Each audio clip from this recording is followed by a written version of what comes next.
The Late Night Alternative with Iain Lee on Talk Radio. We have ways of making you talk. It's a jolly good show, I want you to know. It's a jolly good show, I want you to know. It's a jolly good show, I want you to know. Shepherds on the lawn, temporary. A mini strawberry, like a tree. Some of these will for your bees and I look at my feet. A jolly good, jolly good, jolly good. It's a jolly good show, I want you to know. It's a jolly good show, I want you to know. Good show, I want you to know.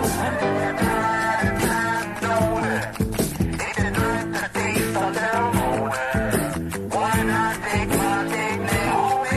It's a jolly good show, I want you to know. It's a jolly good show, I want you to know. It's a jolly good show, I want you to know. Shepherds on the lawn, gentle breeze. Listen to the strawberry, smoking hankies when it's me.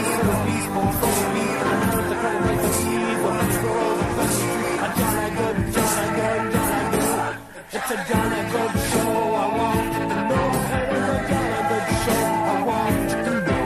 It's a jolly good show, I want you to know.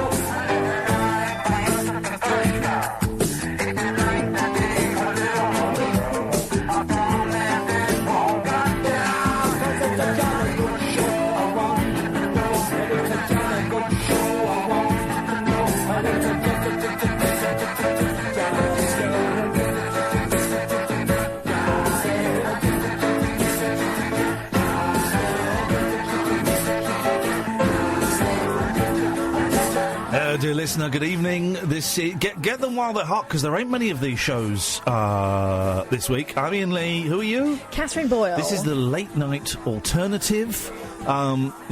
Shut up now, Michael McGee. And we're not here tomorrow, because tomorrow, of course, is the big old... is Brexit. Yeah, we don't do Brexit. We do not do... But the reason we don't do it is because... they've cancelled Brexit. That's why. But so they're getting grown-ups in to do grown-up show, and I've heard the lineup, and let's just say it sounds great. Those crazy guys. It's going to be a lot of fun. It's going to be a lot of fun. 0344 499 1000 is the telephone number.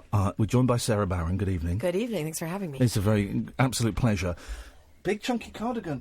I love that cardigan. I've got a big Thank chunky you. cardigan. It really spoke to me when I saw it. Why did you... It's very warm in here. Yeah, that's why I took mine off. But I'm in what you call a vest. I call a tank top, and it's not meant for...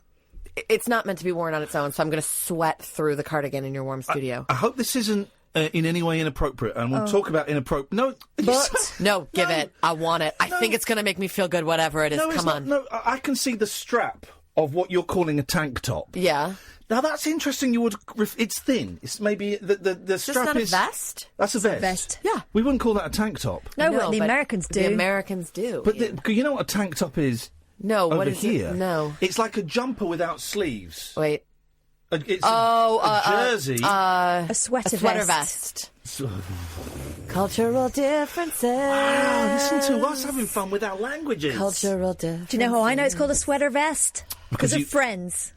Which I've never seen. Because of Chandler used to always wear a sweater vest. Okay. Oh. Yeah. Look at you. Now, I like a sweater vest. We'll carry on with this. Yeah. I like a sweater vest, but you can't... It's a tough one to carry off. You've got to really... I would love to wear a tank top and a long sleeve shirt and a tie. Yeah. V-neck and a tie. It's a very strapped-in look. Sorry? No, I don't know what that means. Is that Americanism? Well, I've worn tank tops and blouses before, right? Yes. And once you're wearing that, it's very hot. It's very hot. Yeah, I don't enjoy that if I may say, I never enjoy it as a look on a woman, but I think it's a good one for a dude. I think you are telling yourself stories about yourself that might not be true. Now, Sarah came in and the second thing she said to me was, "You're looking young." You are looking young. Yeah. I think it's real. Yeah, you look like a young dude. This is great because living a life. I'm getting old. I feel old. I feel past it. Oh, no, I don't. I feel full of life. I tell you, I forgot. So, me and Catherine are starting a motorcycle club. Brum brum. Which in a real way, or are you being funny? No, in a real way. We ride scooters up to 125 cc's. You'd be very well. I don't know if you ride any motor vehicles. Learn it. It's great. Well, you can join. If you learn it, you can join. But we have basically you do a course for a day, and then you get to wear the L plates for 2 years. Am I making any sense here at all? Yeah, I mean, this is something I know nothing about, but I'm following along. And I will introduce moderately. you to Sarah in a second, dear listeners. You know what's going on. It's just suddenly a little bit random. But so you get these L plates, Let's be on my bike. You're a learner. That L plate. Wow! Yeah, now we're talking, huh? Now it's visual, it's real.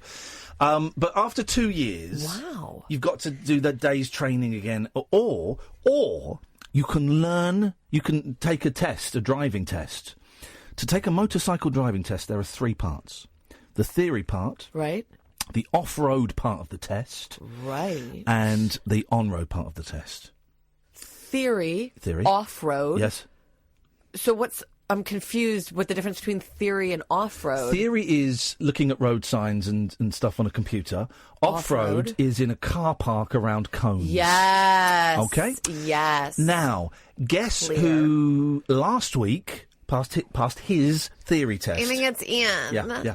That's wonderful. Guess who today passed his off-road driving test? Ian. Yes! Because guess who ploughed in with no lessons? I was thinking, OK, we're going to do this. I'm going to get my instructor, who I had for my L plates, and we'll do it properly, and I'll get some training. And he just went and did it. And here's the thing. Whoever completes all 3 stages first becomes president of Iain and Kath's motorcycle club. It's a 2-man club. Two-man club.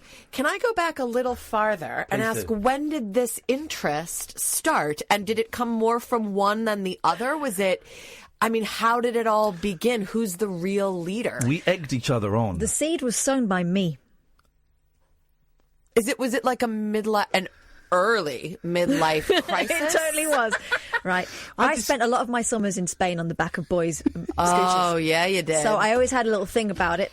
Oh. And I always said to him, do you know what? I really would like a scooter. And then he said one day, you said you were thinking of buying one. And I went, yeah, do it. This story, and by the way, this is a great format for a show. We get a guest on, and then they interview us about our lives. This is a great I love an format. origin story. I dispute go on. that story. Your version. My version was I was walking through town, no interest in scooters, right? And I saw a second-hand scooter store off of Tottenham Court Road, and I saw a really old scooter that was just under £1,000, and I thought, I could buy that. I could afford that. And it suddenly planted a little seed and it percolated. Seed was already there, my friend. Shut up. It percolated. Uh-huh. And eventually I went and bought one. And then I persuaded Catherine that she should get one. Uh-huh. Well, no, you bought me a lesson. How many years ago was this thing then? 2 years. Oh, so recently. Very recent, yeah. And Catherine, one more question: the buying, the seeing something that costs £1,000 and go, how in character is that of Ian to do? Totally in character. It's like he's that dude, right? Yeah, okay, and it'll take me a while because I save up and think about it and try and talk myself out of it. But you'd already bought me a lesson and said, lesson. Then if you want to buy one, you can. Yeah. I think this is a beautiful story. Yes. It I know I'm going to sound very American in this, but you're both helping each other you more helping her to do these things. Well, I saved a man's life recently. I don't know if you read that news story. Now... Oh, wait, I didn't. But I don't... Did you not? Let me Google it. No, I'll send you some happened? links. No, I don't. Wait, did you really? Yeah, you did. Well, no. Kind of, but no. I was teasing, and it only works if you know the story. Otherwise, it sounds arrogant, but... Yeah, I did.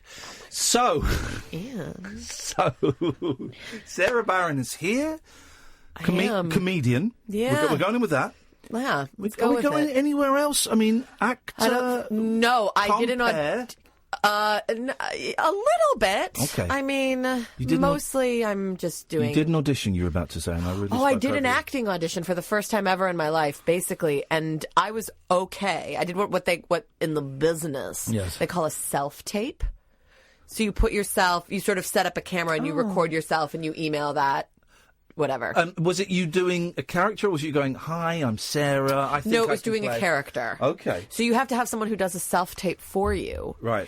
And I was like, all right, it's just someone going, hey, would you pass the water? Yeah, I'll pass the water. So it's like they do nothing and you perform, and that's the deal, right? Right. And my husband had to do it, and he was so bad. It was like, it was unbelievable to me how terrible he So was. he's off camera. He's off doing camera, it. and I just thought it would be like, you know, if his line is, "Yes, I'll pass you the water." Oh, we're running late. But he did this. Oh, it was disgusting. It was, and then I couldn't do well because of how bad he was. So I'm guessing you didn't get the part because I of didn't him. get the part. I mean, I was never going to get the part, but I thought I'd sort of make a good showing for myself and be like, yeah, she's got, you know, if she's playing something close to herself, she's got a kind of energy on camera. No, I was just, it was sad to watch. So I'm not an actor. Oh, because of your lousy, stinking husband. Have you seen the film Waiting for Guffman? It's Yes. God, yes. He was pure Waiting for Guffman, like, and I said, oh, but I will. It was astounding. I couldn't believe it. And I thought it was okay to make fun of him for it, because why is that a problem? He's not trying to be no. It hurt his feelings. Hey. I think because he didn't know how bad he was. I've just remembered something that he tweeted that caused a lot of upset in your family, and I don't know if we should mention it. Oh, no, mention it. No, didn't he? I'll tell my side. What happened to your passport? Oh. This is properly tense. This was not a joke. This was a broken man who'd effed up. Yeah, well, no, but so what happened was I did the Edinburgh Fringe Festival. Yeah. I came back to London, and it was a hero. You came back a hero. I came back a hero. Own it. And it had been, a good month, but a stressful one. We have a small child. I felt disconnected from my kid because it's just like no swearing. So you're allowed one shit. But I've just and used you just used it. Good. That's it. We're done. Brought it in. So anyway, so I come back, and I had to study for an immigration test. Yeah. And so I thought, when I was in Edinburgh, I was like, I can't study, so I'm just going to cram for this exam and give it a week, and then I'll show up, and then we were going to go to Chicago, where my family is, and just with my parents there, who would babysit for our child, and just be in the beautiful, Indian summer and have this great time. So I show up with my, to take my test. I cram. It's all I do after 4 very stressful weeks. And I show up, and I've got all the documents that they've asked for. And I sit down, this very bureaucratic environment, and the man says, Miss Barron, may I see this? Miss Barron, may I see that? And I hand over the things. And then he just goes, oh, you can't take the test today. Oh. I go, why not? He goes, well, you registered that you were born in the UK. And he turns the screen to me. No, I didn't register for the exam. My husband did it for me. Now, you know what? I am a super reasonable person. Oh, yeah, we've noticed that. Yes. I'm quite measured in my own way. So these things happen, but I start crying, and I call my husband up, and I'm crying, and I was like, he's like, and he just explodes with rage at the situation. So he's like, I'll leave out the expletives, but tell them this, ask them this. This is insane. Obviously, you were born in the UK. Obviously, this was just too many. And I'm going, where's my apology? Where's my apology? No big deal. But if the situation was reversed, I would have been going, oh my God, sweetheart, oh God, I'm so sorry. Okay, all right, how do I fix this? And he's just, so then we get to this pause. Yeah. A pregnant pause. He goes, are you mad at me? I go, yeah, I'm mad at you. Wow. He's like, well, and I was like, I'm saying, okay, but I need just an apology. And then we're off. And I'm walking through Stratford, screaming, sobbing on my, the long and short of this. Now, what I'm worried is a very boring story, is that in the throes of my rage, my current visa, which is the size of a credit card, I still don't know what happened. I think it flew out of my passport. It was lost, which meant that the trip that we had booked, not only did it mean that I would have to spend what was supposed to be these idyllic 2 weeks studying for this test, it meant we couldn't go on the test. We couldn't go on the vacation. No. And my point was, if the question is whose fault it was that we had to cancel this all expenses paid holiday to the States 2 days before we were supposed to go, my fault. It was my fault I lost my visa. Yeah. But there's absolutely no question that I was owed an apology in that moment. You would not have been flinging your arms around in such a ne'er-do-well fashion if it hadn't been for him. That was, and we always, you teach people how someone to treat you, how to treat you. It wasn't his fault I was flinging my arms around, but yes, it was. Be reasonable. Yeah. And that's such a stereotypical way for a man to behave, that when they feel bad, they can't just say, I'm sorry. Completely. And he hates thinking of himself as that kind of alpha-y dude. Yeah. That's who he was in that moment, Ian. I always thought he was very alpha, so I could never work with the guy. He does have an ego. He didn't apologise. I'm assuming you apologised for throwing your visa out. Yeah. There we go. You see? Well, then this guy's a jerk. He's a jerk. What is this? We have to be careful because he might be listening, and Yeah, there'll just he's be like a probably listening. little tear. No, as long as I'm selling myself, he'll be proud of me. We'll talk about Edinburgh in a minute because last time you came on, you were just going to go up there and have a go, and it went quite well. We'll talk about the shows you're doing in a bit. 0344 499 1000, dear listener. This is Talk Radio. Uncut after-hours conversation for the up-all-night generation. The Late Night Alternative with Iain Lee on Talk Radio. We'll get you talking. Very, very strong vibe here tonight. I mean, Lee, Catherine Boyle has left the room. Sara Barron is here, comedian, not an actress. Not an actress. Not. Were you applying for residency? I am still. Yeah. You So still? basically, I then had to take. And just by the way, can I just say, in case anyone, Yeah. like, in case my agent is listening, Yeah. I have amazing potential to be a wonderful actress. Wow.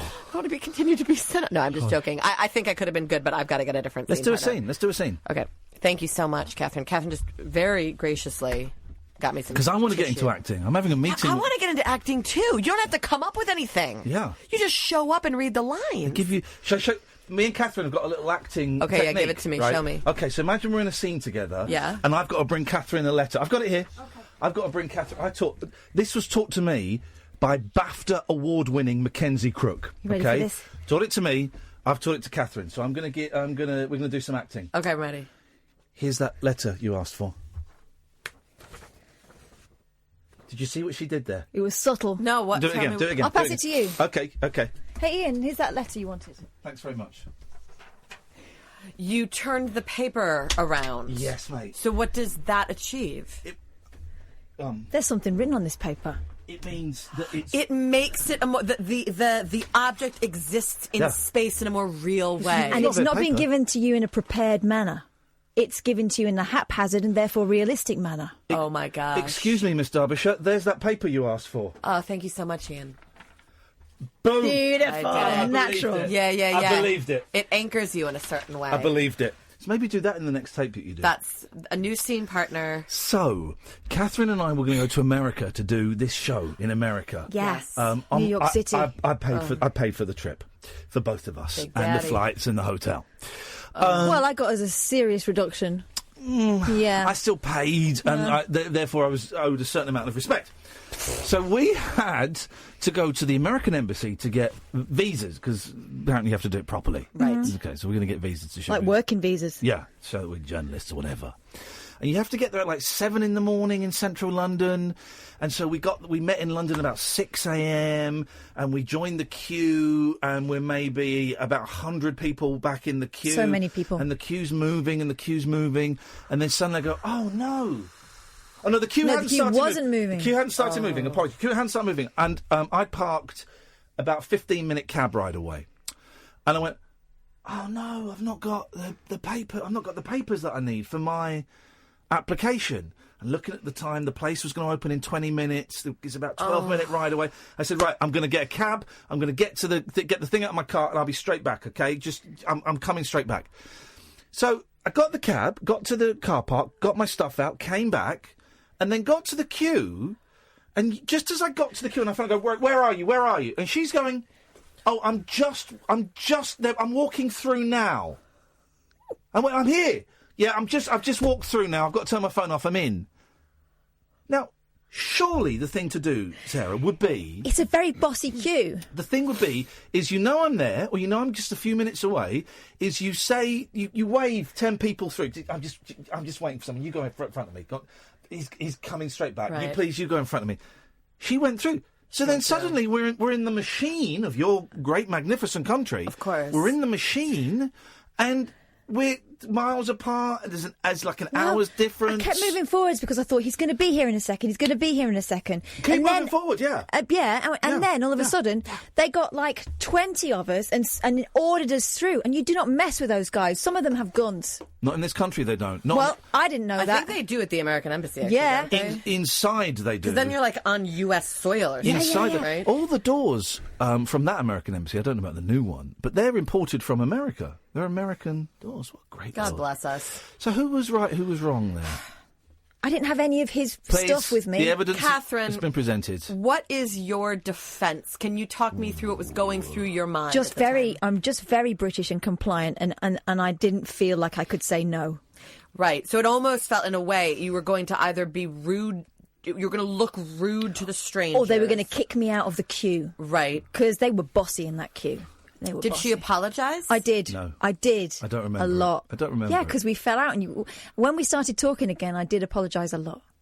I don't remember it. I mean, I think that The apology's you were irrelevant. Well, no. See, this is the thing. I think the apology is the thing. That's everything is forgivable with the right apology. I was apologising once. I was in. I'm so sorry. I got herded Please. in. I'm so sorry. Please let her finish. I don't want to hear And it. do you I'm feel ki- that it's a disingenuous apology? It's bullshit. You really think that? I've used up my second S That's word. your second one. Now we're in trouble. Now we've crossed the line. I've got to pay for that. It's I don't £10. do disingenuous apologies. You should have just waited. I Should know have that waited like a real now, mate. but I didn't realise they were going to herd us all through in a massive chunk like that. So then, how long extra did you have to wait to get in? Like an hour. No, you were about 10 minutes behind me. About 25 minutes. He wasn't far behind me. Significant. I was actually quite a long way behind you. And then then you're in the machine. You've got to take the ticket. This and is then the thing. Once you get into the embassy, then you're in another queue, Yeah, right? yeah, And it yeah, makes I've no done this sense at before, all, right? yeah. You're just sitting in this big, like an airport lounge, and there doesn't seem to be any kind of logic to it whatsoever. And in the end, we ended up like 5 minutes apart. Here's another relevant question, I think, to who's right. That was Uncalled for, Nothing right? happened. uncalled for. Nothing happened. Nothing happened. Is this, again, Catherine, is this typical Iain? Huh? He forgets his stuff in the car. It can't just be easy. It's never just easy. He's always forgetting. Is that a thing that happens a lot? I mean, things are very rarely straightforward. I'm artistic. Right. I'm artistic. Artistic. Yeah. I'm creative. Yeah. So yeah, But when you do it, I'm really nice about it. And when I do it, you go nuts. because you do it. Right. See, this is all. I mean, I basically think you're right. Right. Like, I think she should have pointing to me. waited. Yeah. Yes, I think Ian's. I know I should is have waited. correct, and you should have sort of stepped back and was like, "I'm just waiting for a friend. I'm just waiting for a friend. I'm just waiting for a friend." I'm just trying to understand if, given the larger context, It wasn't like I was in the front of the queue going, "Screw him, I'm out of here." No. Which is, I think, what you he assumed. sort of cracked under the pressure. Yeah. I right. just went, "Oh, okay." But I think if that was me, I would have been like, "Oh no, he does this all the time. Like, I'm done. This is classic him. I'm in this situation now." Please right. don't bring your issues Right. with your But I'm saying that's what I'm partner. saying. Bring my baggage into I it. don't want it. Yeah.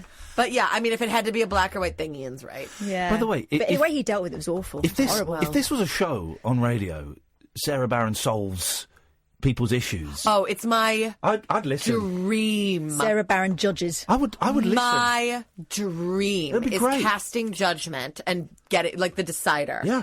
The decider. Sarah Barron is the decider. decider. That's a format. Yeah, because I'm very I really like to consider the different sides, and I love the dynamics. Yeah.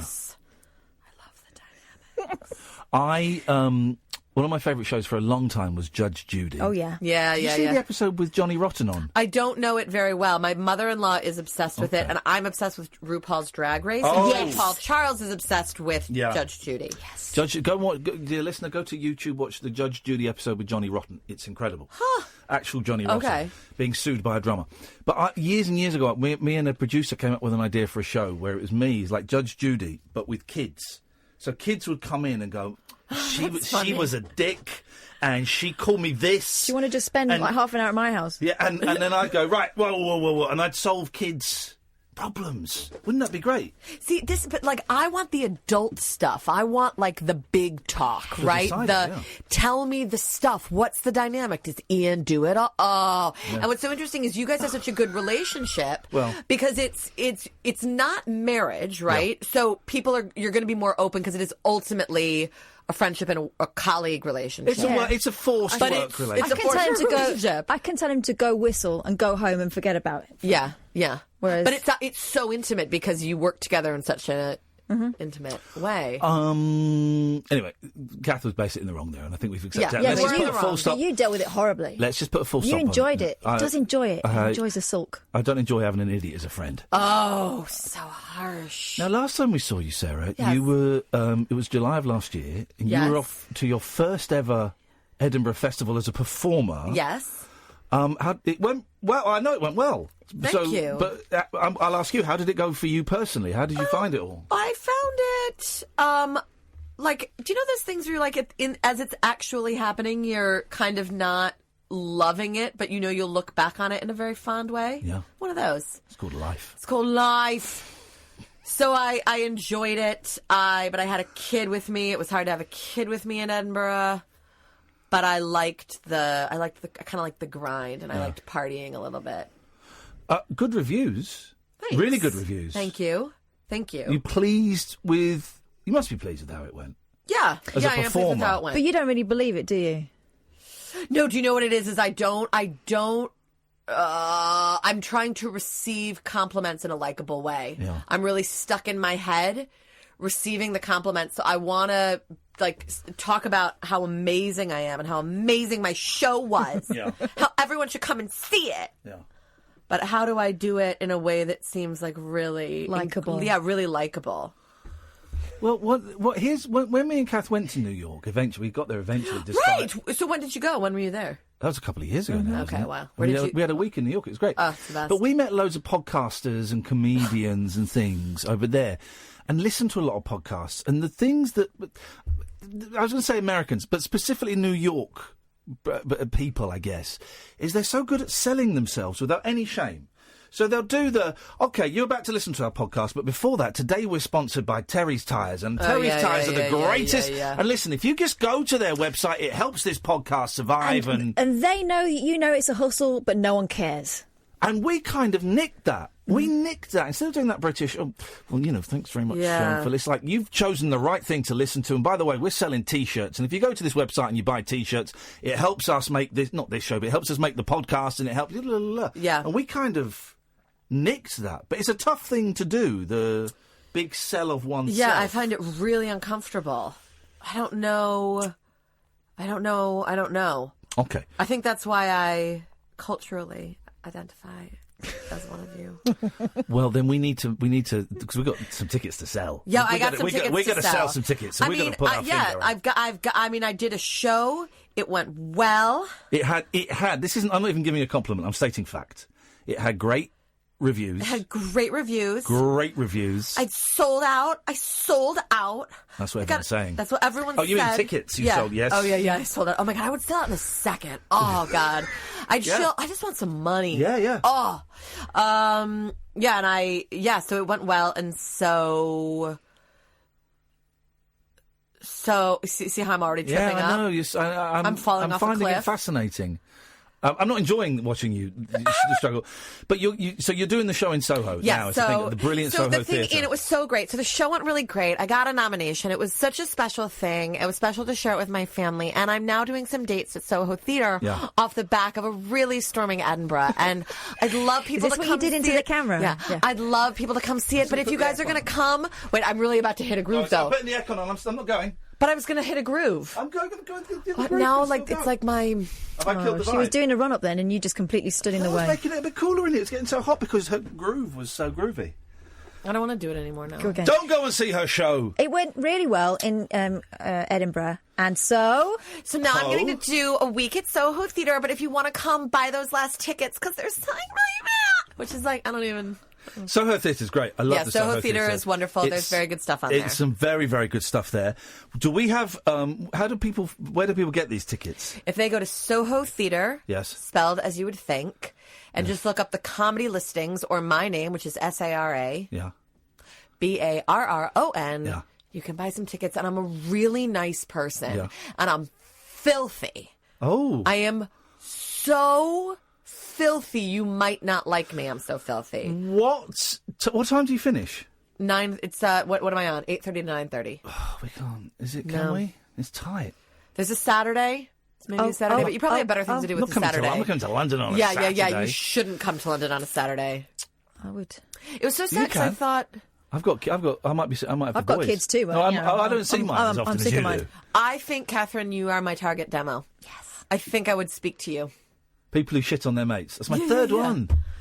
Yeah, so are you allowed, do you really have an allotment, or... yes. Did I use the word allotment right? You did. It has double meaning. Are you allotted that? Yes, but allotment as well. Allocation.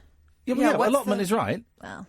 No, allotment is right. I wouldn't use it in that context. Yeah, I don't think I used it right. I just wanted to put my hands up. But no, it's She right. asked if it was right. Allotment is also like a little gardening plot where you can Right, grow that's vegetables. what I think an allotment But is. an allotment is still this. The allotment of how many SHITs you can do? Yeah, spelling it guess. counts as well. So that's basically the months. That's January and February used up. Well, I mean, I'm fine with that. It's just whether you can control yourself. We're allowed a couple of little S-bombs and stuff, but I do use Nothing more violent. No. The problem is that once we start, then the callers go into free fall, don't they? Let's see. Let's take a caller. Big fan of the show, listens every night. It's Alan Caddick. Evening, boss. Good evening, Alan. How are you? None of your business. That's none of your business. Well, my main question is, have you got the night off tomorrow night? Well, did you? If you've been listening to the start of the show, Alan, as we asked. I've been following Sky News with the latest wranglings in Parliament.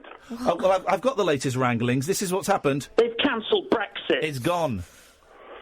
Oh No. my God. Yeah. No, Alan. Well, it doesn't matter if we're here tomorrow night or not because you never listen. You just phone in. I better go. Wow. I mean, That really delivered in its own way. That's a real human being. every night. Every night. So go on, give us the dates again for Soho. Okay, so it's January. It's Yes. the 22nd to the 26th, which is a Tuesday to a Saturday. So it's not next week, is it? It's the week No, after. so it's a week starting tomorrow, and I think the Thursday is sold out. Hey! And, man, I'd love to see that happen with the others. Yeah! Come on! And then maybe I'll feel really happy. And then have you been touring this since? No, I haven't That's been. the traditional thing, isn't it? I think that is the traditional thing for someone who's much farther along in her career than I am. Because you're still a newbie. Yeah, I'm a newbie. Yeah, but this is amazing. Like, this is the second step, right? Or the third. Yeah, it felt like a Soho theatre run was a real rung on a ladder that I wanted very much to grab. So I think, if you've got a slightly higher profile than I do, then maybe you would tour. There's another woman who got a newcomer nomination. She's touring, and I'm very interested in what the philosophy is, because the other thing that you want to do is, like, then you want to play off that steam. And what's the momentum? You want to ride the momentum, and you want to go back the next year. And I'm like, how can you tour your old show and also, like, through the spring, and then also write a new one? It's very difficult. People do, man. It's kind of I've only done it a couple of times, Edinburgh, and I just found it draining. I couldn't get my head around. I didn't really enjoy it, if I'm honest. It's quite something. And it's now these youngsters. They'll tour one show and they'll come up with a completely new show at the same time. But see, the people who I know who have done that, they have been touring, right? And their touring is now done, and it's now Jan, and it's like, okay, man, I got to start thinking about the next show. But these are people who've they've got their TV appearances under their belt with more forthcoming. Whereas some people I know are now starting the tour now, and I'm like, so how can you? I don't know. People are harder, better workers than I am. Remind me how old your baby is. My baby's 2.5. 2.5. So 2 when you're in Edinburgh. Yeah. How that I mean, say I did it 20 years ago, and there was a lot of drinking and a lot of drugging going on, and it was a house full of comedians. Obviously, significantly different for you, but it's an intense, exhausting month. Whatever you do up there, it's an exhausting month. How did you find having a baby really there? It was sort of good because it's a real perspective giver. Yeah. So you're kind of, that's helpful, but you felt like, I just felt like a terrible mother. Like, no, really? I was just shoving granola bars down his face, and he wasn't, the nitty gritty is like, then he wasn't pooing enough because I wasn't feeding him well enough because I was nervous if Turtle was going to be it. It's like, and you're like, oh, I'm just a disgusting person. I'm going to tell a story. I think it might be too gross, but can I try it and we'll see how it goes? Not gross. Here. If I hit this button, no, not gross like that. Okay. Gross like I might alienate the two of you. Wow. Oh no, it takes an awful lot. I'll tell you what we'll do. Let's take a little break. Fine. And then, because some of the listeners might want to switch off, they might be too sensitive for this that's about to come. Okay, maybe now I think I've oversold it. I don't think it's that big a thing. Oh, in that case, gather your friends, dear listener. Get more people sat around the radio. It's a breastfeeding story. Oh, I love those. We're in. This is what this show is based on. 03444991000. It's Catherine Boyle. It's Iain Lee. We've got Sara Barron. This is Talk Radio. The wild man of late night radio. The Late Night Alternative with Iain Lee on Talk Radio. We have ways of making you talk. Sorry. I'm sorry, we're having too much fun here, and that is simply not allowed on the radio. Sarah Barron is here. You're going to tell us a story in a second.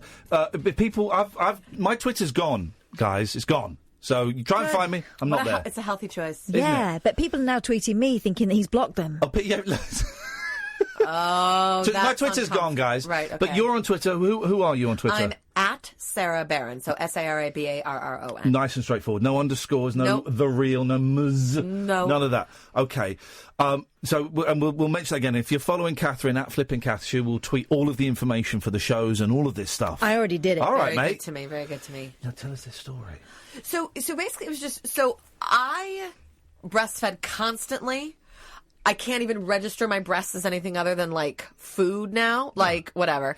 And I would have breastfed for a long time. Like it got to a stage where like my son was like eating real proper food. Not when they're like 8 or 9, because some people do that. You know that. No, and I know that's weird, but he was 2.5 at this stage, and I would have. But so anyway, it had been waning. We're now in Edinburgh. I'm like, Kath, have you breastfed? Yeah. So it is the most, like, it's terrible, and it can send you reeling, and you're like, I need to get this baby off of me. But it's also this insanely intimate thing. Like, I can see babies now and be like, you want me to wet nurse that thing? Like, stick them on me now.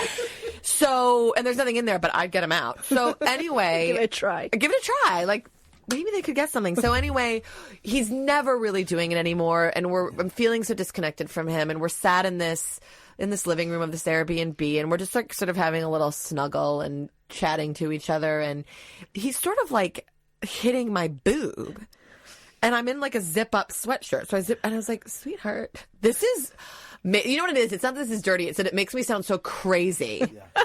That no one will come to my show, but maybe the crazy should intrigue you and you should come to my show. Yeah. So I unzip and I was like, sweetheart, do you want, I just am sort of letting him know that if this is what he wants, the baby gets what the baby wants. And my son zipped me back into my sweatshirt and just went, boobies, bye-bye. Really? He was like, this is disgusting. Like, and it was like, no, boobies, bye-bye. Get boobies, some self-respect, woman. Yeah, get some, I'm 2.5. This is not how we connect anymore. Get the girls back in. That is a great title for your autobiography. Boobies, bye-bye. It's Boobies, bye-byes. Boobies, bye-byes. The Boobies, Sara Barron bye-byes. story. My adventures in motherhood. Yeah. But I do think that's like how Edinburgh went. Yeah. Let me get my titties out to connect to my kid. Yes. And he doesn't want it anymore. He says boobies bye-byes. Wow. It was grim. It was pretty grim. But, then, like, I got to stay out till 4 a.m. a couple times and have, like, a dance, like a 20-something, and that was nice. Yeah. So it was a real mix. But what I want to believe is that the more used to it I get, the more I'll enjoy it. Because if you haven't, the way I tried to explain it to people, where it's like, why is it so bad? And I think that the best way to describe what is very hard about it is imagine if you had a... You talking about breastfeeding? No, I'm so sorry. I'm talking about Edinburgh. Okay, I'd missed... Okay, I think we agree. Breastfeeding, nice. Edinburgh, not so nice. Okay, Much right. more challenging. Yes, okay. The initial latch, perhaps, is challenging. No, I think it's that imagine you had to spend a month knowing what everyone said about you behind your back. That's sort of what Edinburgh is. And then it sends everyone reeling. So you're kind of around all these people, some of whom are friends, some of whom are enemies, some of who are frenemies, and you're all being your worst, most paranoid, egotistical self. Yeah, that thing of criticising and it being like, well, this is what you came here for. No, I didn't really. Well, I came here to have a little practice. I remember... but that's what it is I remember now. being, standing in the Pleasance courtyard. I was with Mackenzie, who was, like, very much embraced by the stand-up community, and I was kind of on the fringes and wasn't. Right. And so there'd be lots of conversations that I was stood next to him, but no one was talking to me. But there was that vibe of you'd read someone who got, like, a 2 or 3 star review, and you're like, brilliant, that's what they deserve. And then they'd come over and you'd go, oh, man, I'm so... 2 stars, that's out of order. What were they thinking? Yeah. And inside, you're kind of... I mean, this was me 20-odd years ago, so it's a slightly different person, but you're kind of celebrating other people's... Misery. Oh, totally. It's a weird experience. Yeah, it can really bring out some grossness. But I want to think that now I kind of know that going in, So is handle the myself plan a to little go and better. do it again this year? Yeah, full steam Are you ahead. booked in now? Do you have to get booked in at I this am point? booked. So I think what starts happening at this point is like offers start going out, but it all becomes such a jigsaw puzzle, I Right. guess, because this person takes this, so then this offers that. So I don't know if this stuff is finalized until. And like, you were saying May. that the one you did last year, it was people paid afterwards what they thought it was worth, or So it's called like the £5 or pay what you want model. So Okay. to reserve a ticket, you can pay $5. yeah. Or you can just show up, and then regardless, the act stands at the back of the room with the bucket. And I winced when you said that, Yeah. and you went, that's the least of my problems. It's the Were you least okay of your- with just literally standing with a bucket and people putting the money in? first time I did it, I thought I was going to crap my pants. It's Yeah. so embarrassing and Yeah. uncomfortable. And then you do it 4 times, and you don't even. And then I do it 4 times, and I want the money. So I'm just staring at people, then I'm just like, make my money, make my money, make my money. Did you ever? I mean, you obviously want to hear the sound of folding, but did you? Yeah. Did you ever see someone like just drop in like 20 pence? Oh, and you yeah. go, Or "What?" people will be like, I already bought tickets. Or, yeah, I mean, plenty of people don't. Scumbags. Absolute scum. But what I always thought, a pitch that a lot of comics do is after their show, they'll go, thank you guys so much. So this is a £5 or pay what you want show. I personally think it's worth so much more than that. I mean, the number of times I heard that sentence in a British act, and people were like, you really should do it. It makes a difference. I was like, I cannot say that to an audience. I think it's worth more. I don't know what it's worth. That's not for me. I am happy you're here. I wanted bums on seats. And is that why did you go for that method of payment? Is it just because you wanted people in there and it was your It was first time? because no. It's honestly just like that's the room that I got that I was Right, happy okay, with and that wanted was to the- say yes to. That's their payment that was the model. thing. But anytime I do a gig, or now that you're doing all these previews and all these festivals, and I'm constantly dealing with these emails that are like, and what would you like to charge? I'm like, lowest possible price. Right. Low Why? undercharge. Because you want to get them in, I guess. Because I want them in, because I would rather especially like for now, you're doing all these works in progress. So it's Yeah. like, do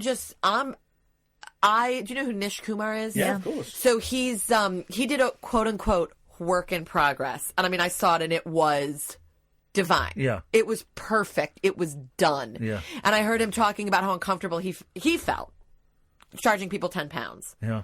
And then these other people who are doing, nowhere near that quality. And again, I think it's all fine. I think my tickets to Soho were like £14, whatever. Yeah. But I don't want to sit and say, I don't begrudge anyone charging anything.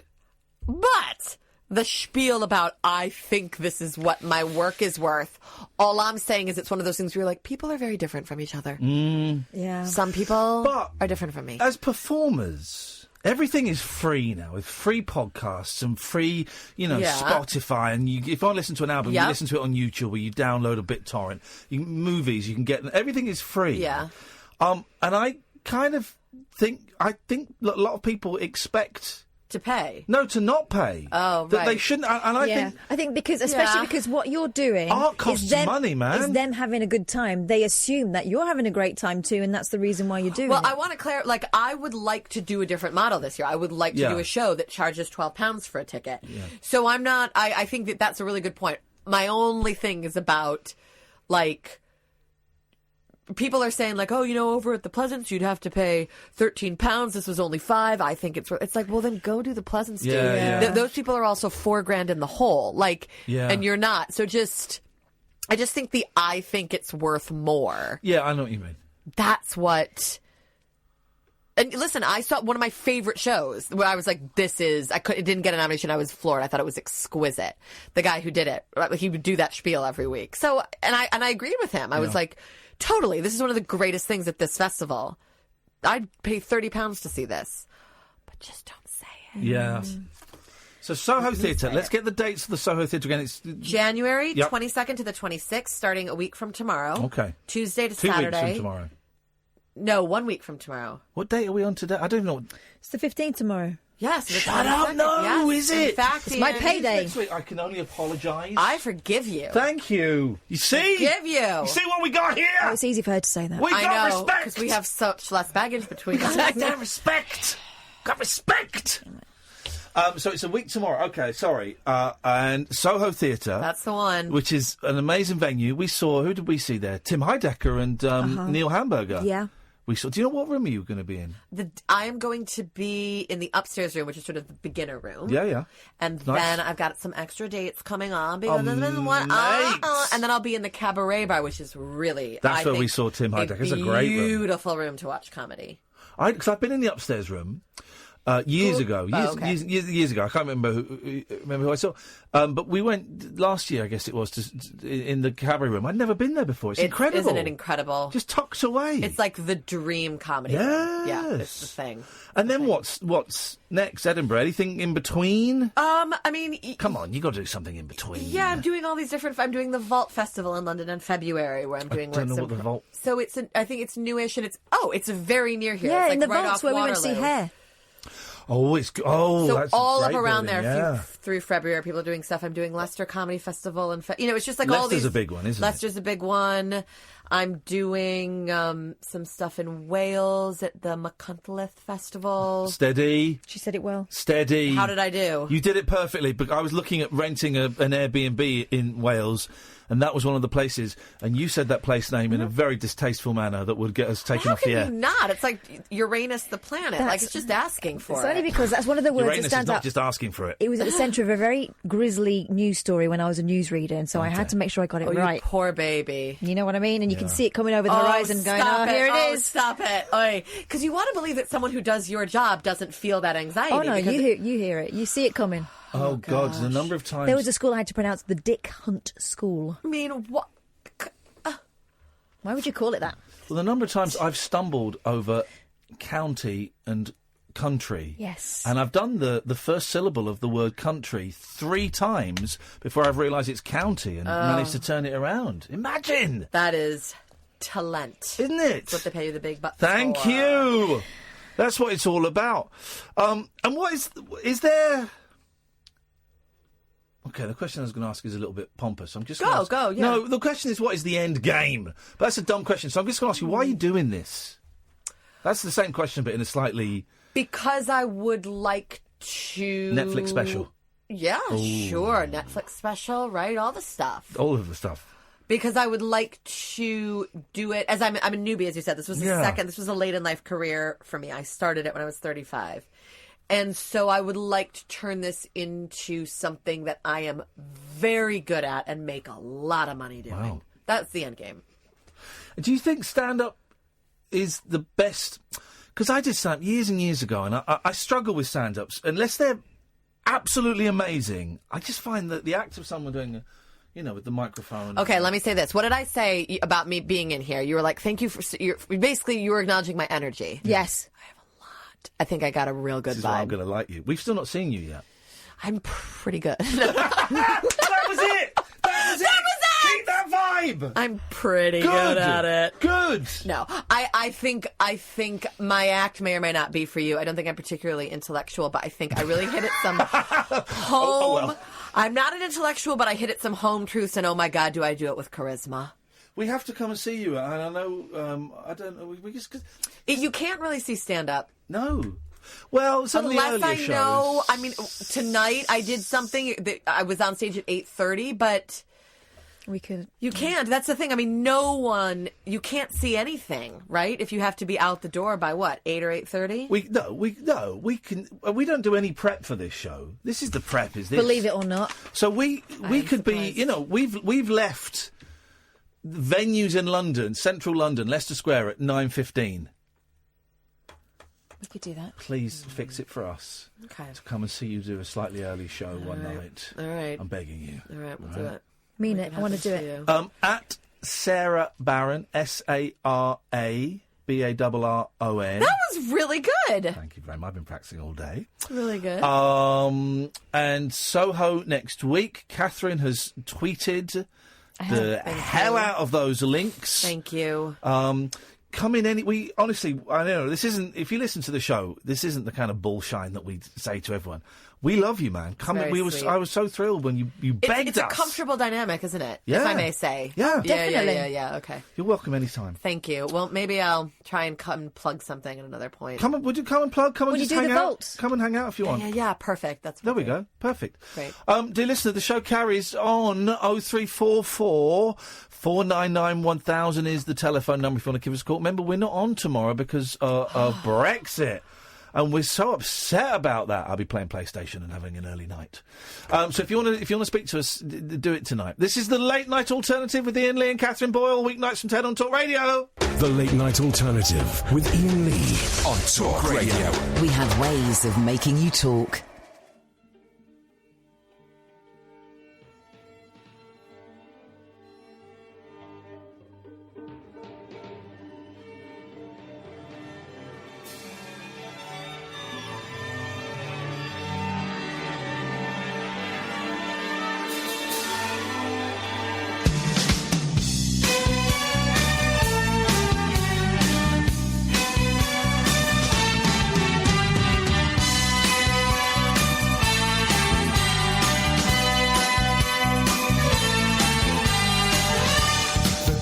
Living painter, painted in a painted corner. The greatest on the earth has never stepped on land. I'm standing on a gold mine. Oh, I could make it all mine. But I don't want your money, just yours.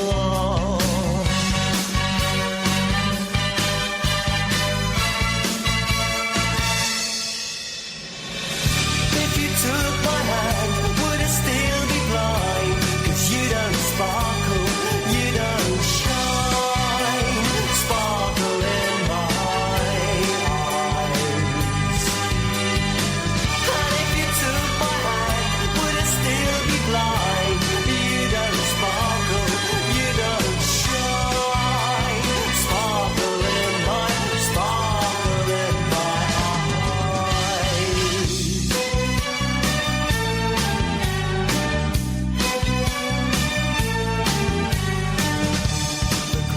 Living singer, stuck inside a damp bed sitter. The greatest on the earth, never stepped on land. The service is rendered, a party full of great pretenders. The champagne wasn't chilled, such a dreadful oversight.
I was listening to... I bought a couple of My Life Story albums that I missed out on. I was listening to the greatest hits in the car. Man alive, I mean, they're just... they're great. They're just brilliant. Jake Shillingford, My Life Story, the frontman, is going to come on. He just Facebooked me now with a potential date.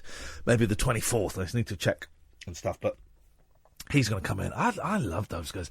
I remember I bought that album, the first album, Mornington Crescent, the same time I bought, I think it was the second or third Divine Comedy album, my first Divine Comedy album, because both were reviewed. I was in university, and both were reviewed in Time Out, and said the reviews just said these two albums are brilliant, basically. And it's the first time I've ever gone out and bought an album, two albums, on the strength of a review. And I was not disappointed at all. Shillingford's great, man. It's that kind of cocky, arrogant swagger. The fact that for the most part of their career, when they had the money, there's a full orchestra behind them that they would take out on tour. How can you make money? Well, this is the first question. How can you make money taking a full orchestra out on tour with you? I've been watching some videos and just... 1995, this very tight silver suit, bleach blonde hair with a little kiss curl in the front, and he's doing rock kicks. Yes, please. Oh, mate, it's just brilliant. It's kind of like a Jarvis Cocker sort of, little turns to the camera. Oh, it's great. And they got a new album coming out. I just pledged 15 quid to get for the new album. This is great, this pledge music thing, where artists, musicians... who may have, how can I phrase this delicately? The days of cash, the days of record labels giving them money to make albums are perhaps some way behind them, but have still got a strong fan base, can go online and say, look, we want to make an album, we ain't got the money, here's what you can get. One of the things that Jake was selling was a private concert in your house for £1,000. It sold. And I've pledged to that. It's a great way of doing it, man. As a fan, because you feel involved. I've pledged to that.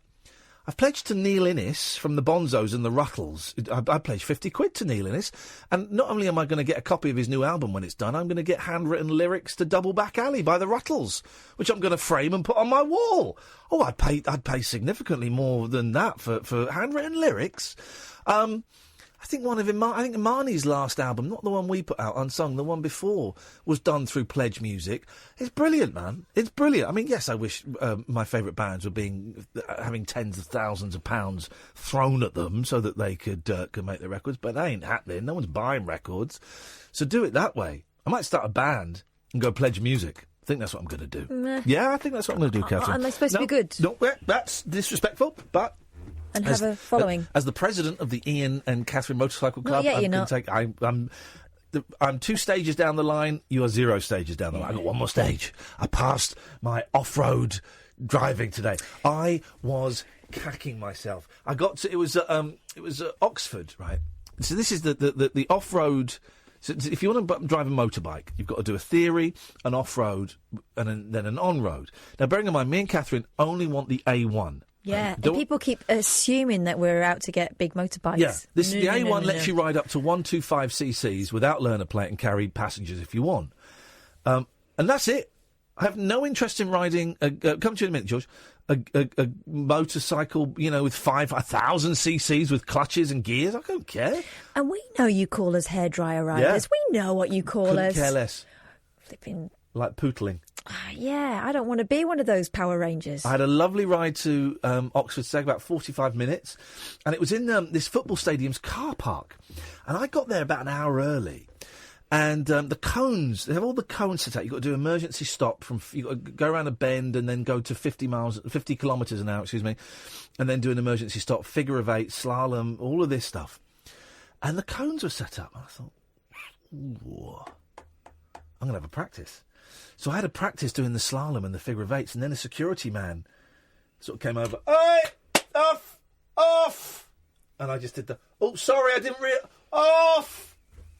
And then I went to the local Sainsbury's, to the cafe, to just get a cup of coffee and a bit of food to calm my nerves down, because I was terrified. I met some really nice people there, both of whom had read about, what we did earlier, towards the end of last year with Chris. Both of them came over and said, just want to say. Yeah. And one guy was a carer for someone, And we was having a nice little chat, and it was very lovely. And he asked me a brilliant question, right? And as he asked it to me, part of me inside went, "Oh Jesus!" And I thought, do you know what? With this amount of perspective between this is actually a really good question. He said, "So the jungle, what was it really like for you?" Oh, what a question! But first of all, I was like, "Oh man." I thought, "Oh no!" And so I told him what it was really like for me. With 13 months. There's only 13 months between it. I told him exactly what it was like for me. I said, there's ups and downs, and the people were a-holes, and there was a lot of a-holery that you didn't see going on. But I came out and I was a hero to my kids. I had a big old cheque that I needed to help me buy a house, help me put towards a deposit house. So please, for goodness sakes, don't think it was big enough to buy a house. And but I met... And you made some friends. Made some friends. So I met him, and I met a nice lady, and I had a picture taken with her mum. And then I went and did... the test, and I met this very... it was this guy called... what's his name? Really nice guy, but very... I got the vibe he was ex-military. Yes. Or ex-copper. Probably Yeah. ex-copper, actually, now I think on it. His name was Rob, I think it was. And, the jokes... I was firing jokes at him. They were just hitting his chest and bouncing on the floor. Now is not the time for jokes, young man. So he said, right, if you, I need your CBT and I need your theory and your driving licence. I went, okay. And I said, and where do I put the £50? Sorry, where do I put the bribe? Yeah, I'll just take those, please. Thank you very much. Beautiful. And I kept doing that. I kept doing stuff like that. And he said, "That's nerves, though, isn't it?" And I said, I'm so nervous. He said, well, don't. And he was genuinely trying to put me at ease. He said, don't worry, it's just riding a motorbike. And I said, I know, but I've never done it before. That's a good one. That's a good one. I was doing all of that. And then I went out and I did the test. And I passed, man. The figure of 8 and the U-turn were the things that I was worried about. I'm cacking myself about the U-turn.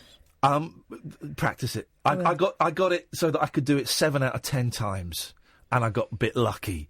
But practice it in a street. So Saturday I was out on my bike, went to a local little car park where there were some cones by coincidence, and I was just doing figure of 8 for an hour. Yeah. And I got it. The figure 8 was bigger at the test than the one I've been practicing on. So I saw that and I thought, oh, I can do this.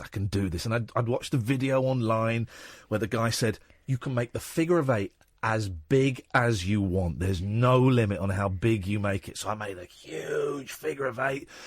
There's 2 things I had to do twice, because I did it wrong the first time. When you have to come round the bend, and they recommend you come round at 30 kilometres an hour, because it helps you pick up speed.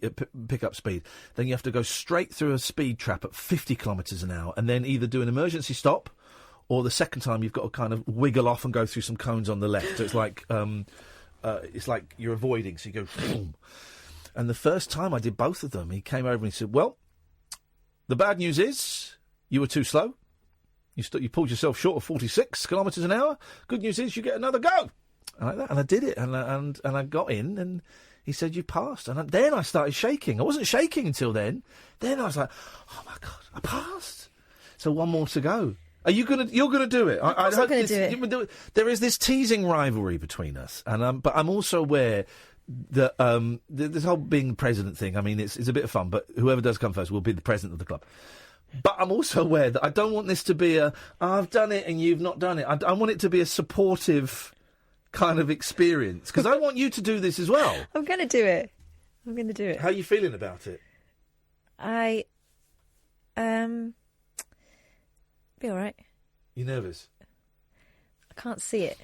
Really? Oh, really? But I will be able to. I've got another month, you see, so Yeah. I'm not quite on top of it yet. You're not going to shift up the theory? Nah, I've got stuff to do, mate. Because I just did a punt. I haven't. I've got no life. I'm a lonely middle-aged man who's divorced and lives on his own. I'm kind of at a stage where if I've got too many things to do in a week, it gets me a bit antsy. So I know what you mean. I know exactly what you mean. I just want to put it off a little bit longer. Yeah, no, that's fine. But I just went on a punt last week. I passed the theory and I went, oh, what if when I could get the driving in? Oh, there's one on Monday. I'll have it. And I sent you a WhatsApp saying, I've done something really stupid. I've booked this in. Yeah. In the list of stupid things you've done, though, it's not the stupidest. No. So I was quite relieved. But also, here's my thinking. Kids do this. Yeah. kids do it, and kids pass, right? And I know how to drive. Yes, I got a speeding bloody fine the other day, which just the weekend, which just sent me into a tailspin as it does. And I guess if I get a speeding fine or get caught in a bus lane or something, if my driving goes, that means my head is not working properly. That's the first thing, because I just take my eye off the ball a little bit, and I got this speeding fine and I got it on Sunday. It was my kid's birthday. I was like, oh, man. And I went into a tailspin. I find it really interesting how you react to things like that. Oh, I'm devastated. Yeah. I'm going to put a clean licence at the moment, so it'll be 3 points. I'm just devastated. Honestly, I find it so upsetting. You immediately use it as like a big boot to kick yourself up the jacksie with. It's like it's a character flaw. This is typical me, all that sort of stuff. Yeah. I'm going, well, I'm a piece of SH1T. No, it's just a mistake you made in that moment. Yeah. So I've got to send it. I've got to send it off tomorrow. I don't think I qualify for a speed awareness, and it's like, oh, jeez, and I hate myself. Anyway, there's a point to this, but I don't remember what the point was. Anyway, you passed. Yeah, you passed. Yeah, dead excited. And no lessons, and I'm going to have lessons, I think. But there's no shame in that. It's whatever helps you feel the way I look at it is this is the only training I'm ever going to have on it. I might as well do it now. Yeah. And then I can say, by the way, Ian, did you realise? And do all that stuff. I do in real life about everything. Yeah. This is so kind of typically you and me, our approach to life, actually. You just go in and go, oh, I don't know what I'm doing, Kath, this is going to be a nightmare, and then ace it. And I go and do the slowly, catchy, and we end up kind of in the same place, but you'll probably end up better off than me. He told That's me what always happens. He told me, he said, here's the thing that some people might fail you on. You need better motorcycle gloves. Those are not motorcycle gloves. Oh, really? And he said, yeah. What you got? Just like, he said, the gloves you've got are good if you're going to go out walking. They're woolen. They're mittens. Oh, you idiot. It's mittens on a bit of elastic. That's what I've got. So I need to get some proper motorcycle gloves. But yeah, did it. I'm going to read up on the on-road one. Because it's just the on-road one. When are you doing that? I've not booked it in yet. I want to read up on I want to watch a YouTube video. Everyone learns everything on YouTube these days. And but that's just obeying the rules of the road, which I can do. Mm-hmm. I know what the rules of the road are, and I can do it. Anyway, George, Katie, stay there. We will come to you in a little bit. 0344 499 1000. This is the Late Night Alternative on Talk Radio. The Late Night Alternative with Iain Lee. Unfiltered night talk with the original king of unconventional conversation on Talk Radio. We have ways of making you talk. 0344 499 1000 is the telephone number if you want to give us a call. Let's do some calls. I've got plenty to chat about today. I'm going to talk about the guy who sold me a picture of my house today. I mean, that was a weird That's a weird experience. George! Hello, Ian, Catherine. Hey, George. Hey, George. She's still alive? I was wondering about you. It's been quiet. I've been quiet. This is my first call this year, actually. Well, congratulazione. Well done. What can we do for you this evening? How's it going for you? It's nice to hear you both sounding happy. It's going great. It's because it's the best. It's going the best. We're not in tomorrow, which is always a wonderful thing. Don't get paid, by the way. Everyone's going, well, but you'll be getting paid. No, we don't get paid. But you know what? I'm going to be fine. I'll take a relaxing evening. Tomorrow I'm going to go to bed. I'm going to play some PlayStation, play some PUBG. Because I came third in PUBG in a little session last night. I came third. It was me and two other guys crawling through the grass and got killed. And then go to bed early. Why is that? Why are you taking a day off? We're not taking a day off. We're having an enforced day off. Enforced. Because of the Brexit vote, George. Because of the what? Oh, right. Brexit vote. Brexit. Brexit. I sent you a little email just before. Did you get it? Just before when? I don't know, about half hour ago. Oh, no, the ones to Ian at ianlee.com, they take, for some reason, they take like an hour to get through, so no, I've not got it. Oh, shame. Yep, that's life. Deal with it. I'm off Twitter. Twitter's gone. I've deleted my Twitter. Oh, where's Ian's? Why has Ian blocked me? Everyone's going, why has Ian blocked? I've not blocked you. I've blocked all of you. I've deleted my Twitter. That's it. Game over. It's finished. Finito. I'm out of that cesspit. You want to smear feces on yourself? You carry on doing it. I'm not putting any more poo on my face. Oh. Well, maybe I could recite my little email. Please do. You're here. You might as well tell me what it said. Dear Ian. I love you. Let's run away together.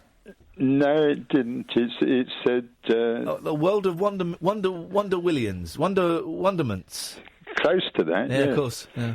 started off... Start spreading the news. Brexit to a world of wonders. Here we go.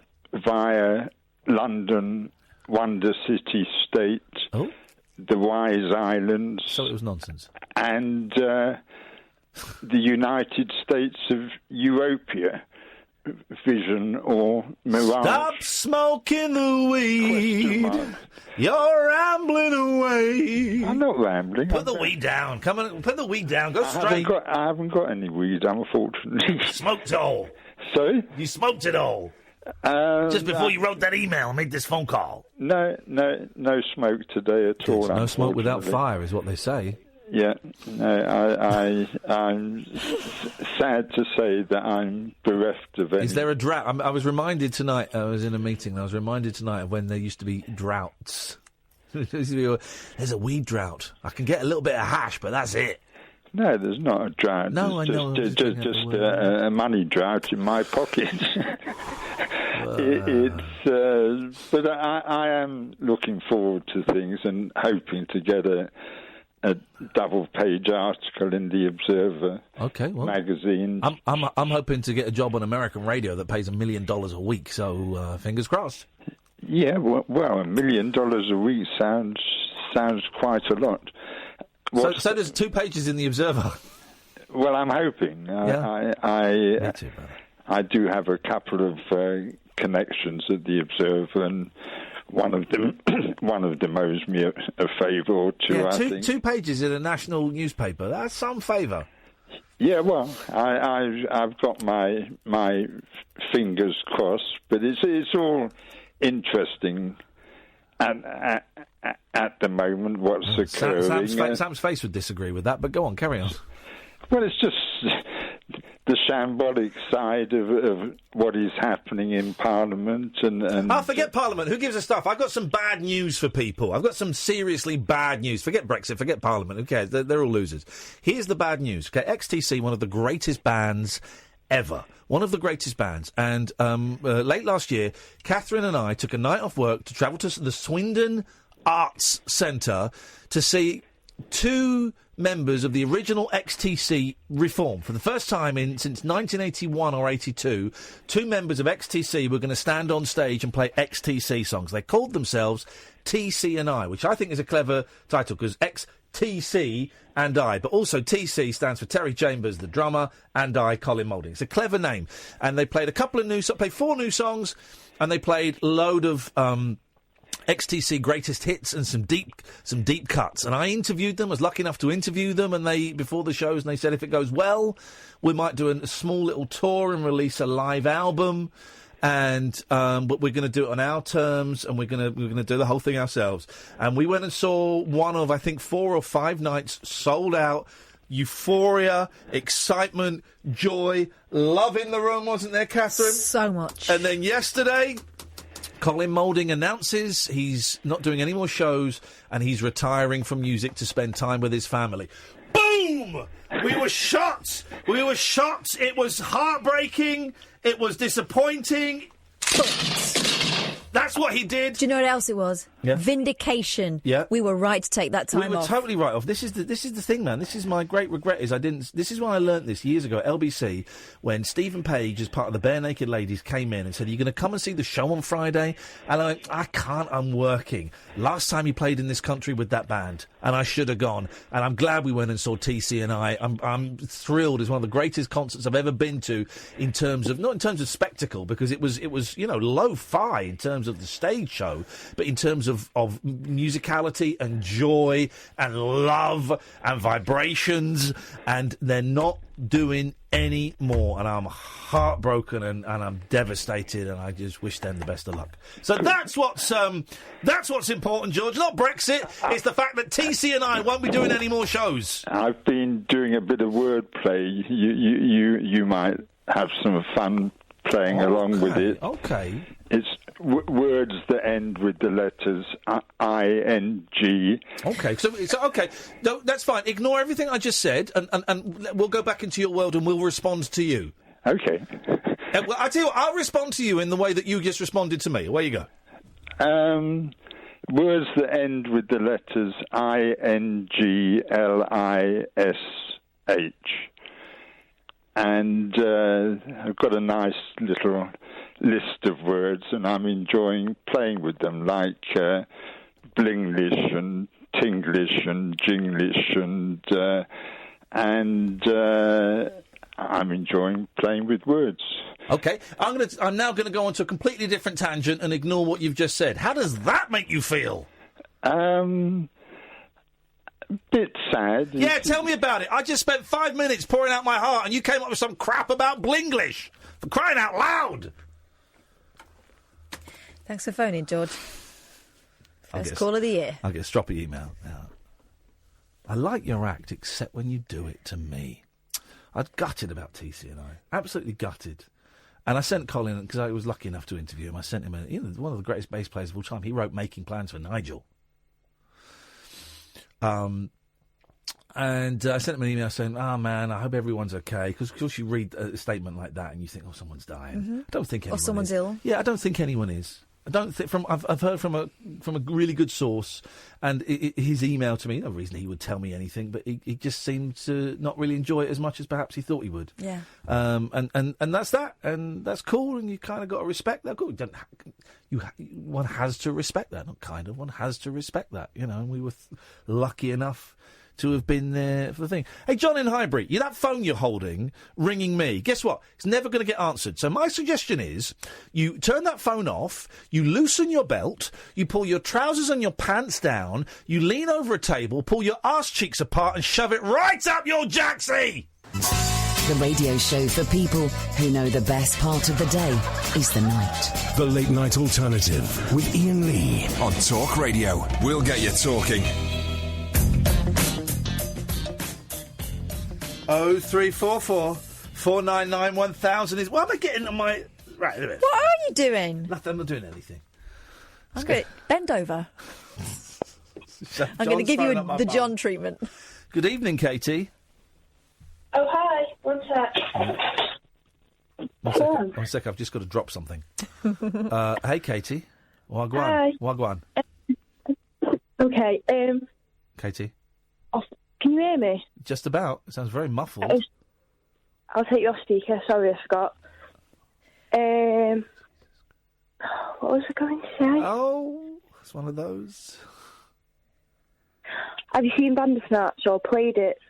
I have absolutely zero interest in watching Bandersnatch, the interactive movie on Netflix. Have you picked up and put down the family picture twice? I can't even remember. Right, this is the hack. There's a bonus bit. If you pick up the picture and put it down twice, you get a whole new thing that you won't have seen before. There you go. No, you're making that up. No, troll people. No, I'm not. I'm not making up. That's a genuine thing that I read on Twitter. This is one of the reasons I've deleted my Twitters, because I was reading crap like that about Bandersnatch. Films you're never going to watch. If you pick up the family picture and put it down twice, pick it up, put it down, pick it up, put it down, something new happens. Oh, okay. Go and do it. Go and do it now. Go and do it now while we wait. I haven't got it now. But why do you hate it? I've not seen it. I didn't say I hate it. I just don't like the sound of it. Oh, it is really good, you know. I bet it's not. No, it actually is. I don't. Here's the thing. This is blasphemy, and this is going to lose me a lot of listeners. And it's a tough time of year. We don't have many listeners, but I'm going to say it. Love Charlie Brooker. I think he's brilliant. I've met him several times. Really nice guy. Brilliant writer. Very clever. Very funny man. Black Mirror just doesn't do it for me.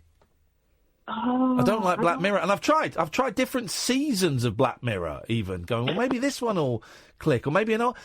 It just doesn't do it for me. I saw the last one I saw was a couple of years ago, and it's the one where everybody gets like ratings and stuff. The social one. Yeah, I thought. Yeah. 5 minutes into it, I thought, I've got this. Yes, I can hear you, Katie. We're having a conversation. Oh, sorry, no, I was about to say something, but then I realised I interrupted. Carry on. No, I like Carry on. I like it when it's feisty with me and the callers. No, I'm done. But no, I've not. How are you doing? How's the baby? I'm doing good. Baby's doing good. There you go. He's 6 months old now. Yeah, everything's fine. To be honest, I kind of agree with you because I only got into it recently, like Black Mirror. Yeah. But it is really good. That one thing is really good. Just ignore everything else you know about it and just, like, play that. I'll tell you, here's where I was last night. Last night, this is where my life is at. I was watching, I was home, I had the TV to myself, could have watched anything, and I decided to watch the first half of a movie called The Clones of Bruce Lee, where Bruce Lee dies. Bruce Lee dies. Bruce Lee. It's incredible. Bruce Lee dies, and they, for some reason, the scientists makes 3 Bruce Lee clones that go out and have adventures.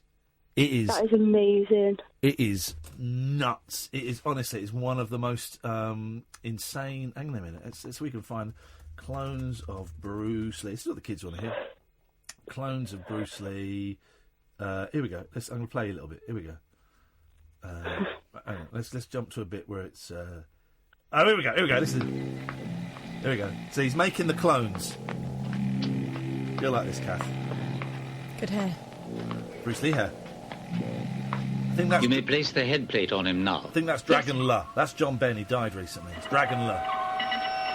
Or Bruce La. Bruce La.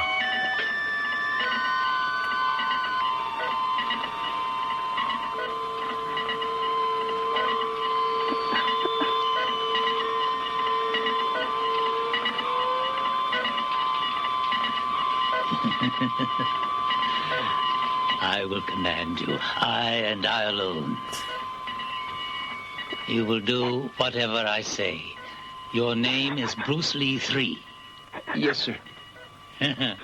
Only one to go, nurse. Now, bizarrely, this is Bruce... They've done Bruce Lee 2, they've done Bruce Lee 3, now this is Bruce Lee 1. Oh. Why are they doing it in such a weird order? I don't know. Oh, because they're evil. There we go. Again, great hair. That is, now which one's that? That might be Bruce Lee.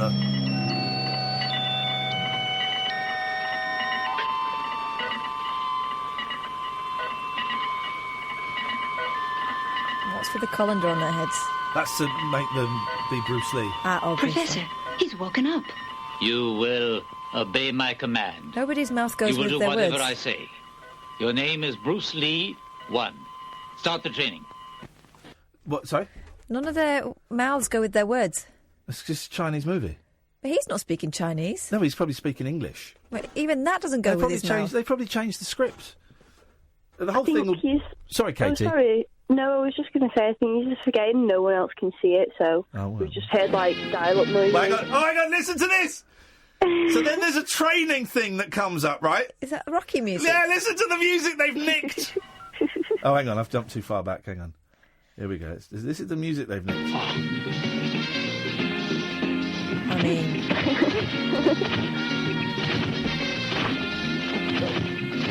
What is it? Well, I think it's supposed to be Kung Fu, but it looks a lot like aerobics. That's Praying Mantis. All right.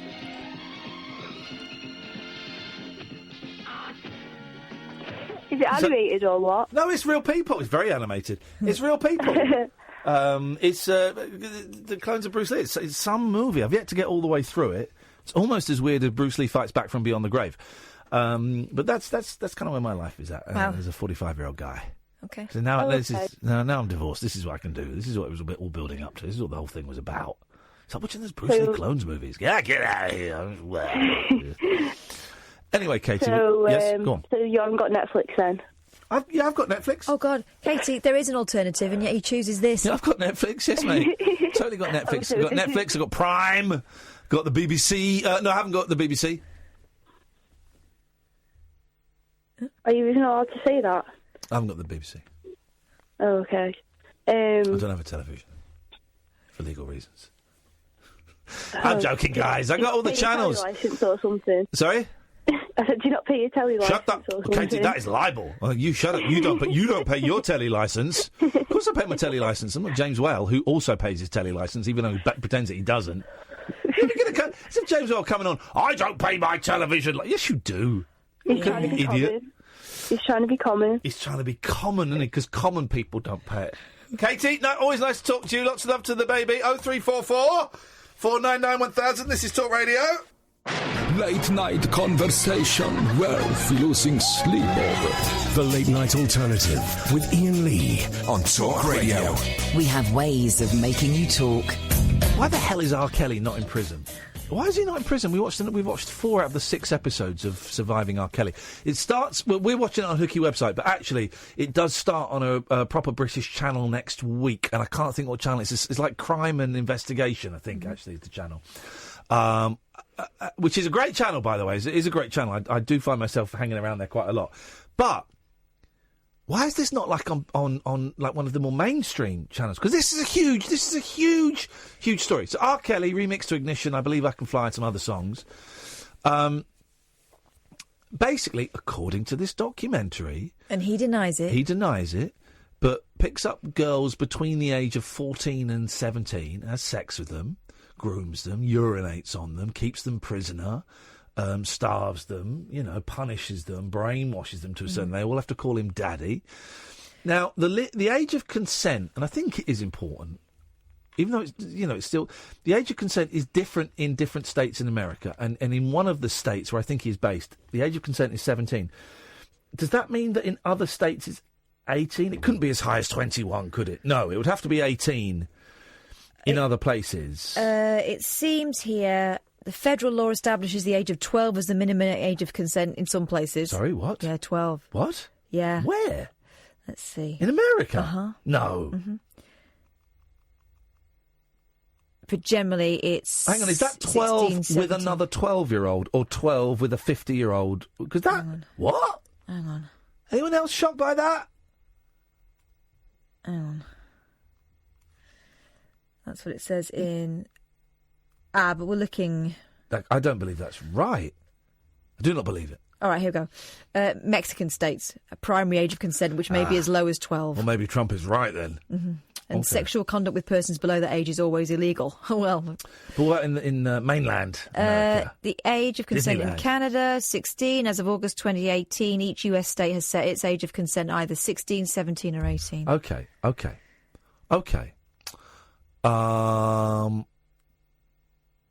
So where... okay. Anyway, it's an incredible show. It's well worth watching. And we have got the producer... The executive producer, Tamara Simmons. Tamara Simmons is coming on the show this week. Yeah. Thursday, I We're think talking it is, about for 10 Thursday, o'clock. yeah. Hopefully. If not then, we'll soon, to talk about the show. And I've not heard her be interviewed anywhere else. It's incredible because America is talking about this. There was a bit about it in the news at 11, Yeah, which I didn't quite hear what it was because And we I've were saying goodbye to noticed, Sarah. like the Mail Online has been doing sort of trickle stories about it. I think once it comes out next week, it'll be a bit bigger. But I do not understand why this is not the biggest story in show business at the moment. Multi-millionaire R&B pop star. He's a pop star. Is a child abuser. He's a paedophile. He's a child rapist. You kind of know why. It's been hinted at quite a lot in the programme in the last couple, hasn't it? The fact that we're talking about black girls. Black girls. I mean, I was surprised by that. I'm a naive, left-of-centre, middle-class guy. I'm surprised that was mentioned, but now it's been mentioned. I get it. Things have only just started shifting now, and if you think about it, something that I noticed in the programme, which one is it? The fourth one we'd watched today. Yeah. There were, out of all the jury, there were only 4 black people, and one of the jury members who agreed to be spoken to on the show said, I didn't believe the girls, I didn't like them, I didn't like the way they were dressed or how they behaved. Oh, that's interesting. Yes, OK, because I thought when they said it was 4 black jurors and the rest were white, I thought, oh, that's going to go against him, because, in the OJ, the first OJ trial, they managed to secure, I think, a primarily black jury, I think, which went in OJ's favour.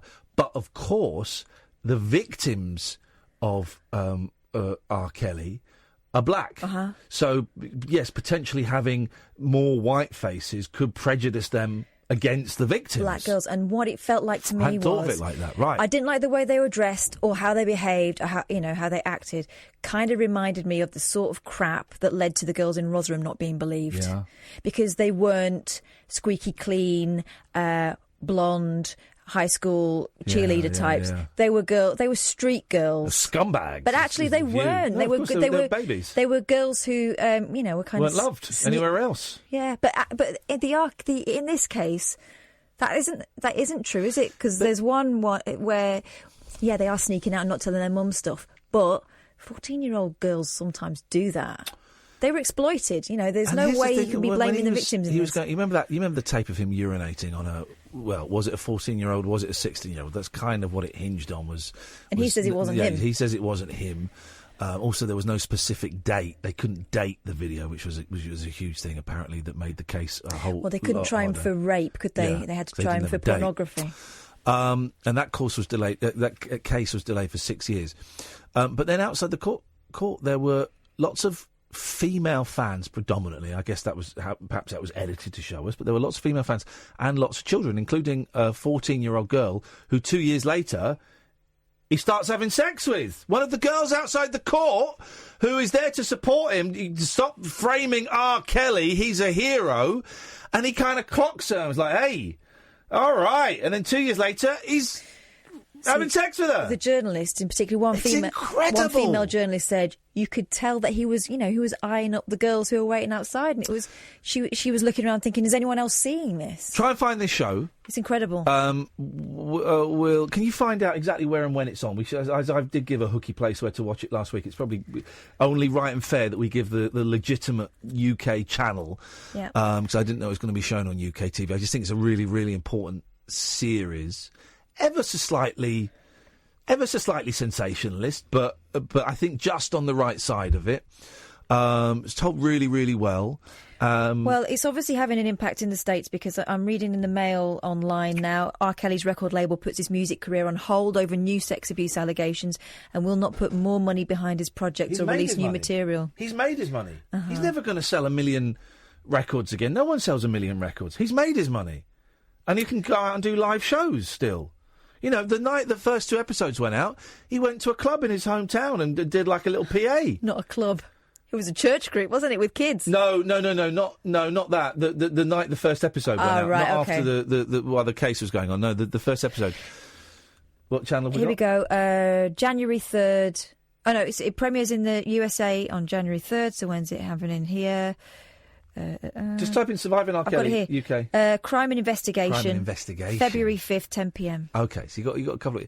It's well worth checking out. It's an incredible show, and here's the thing, right? Cards on the Table. I love Remix to Ignition. I think it's a pop masterpiece.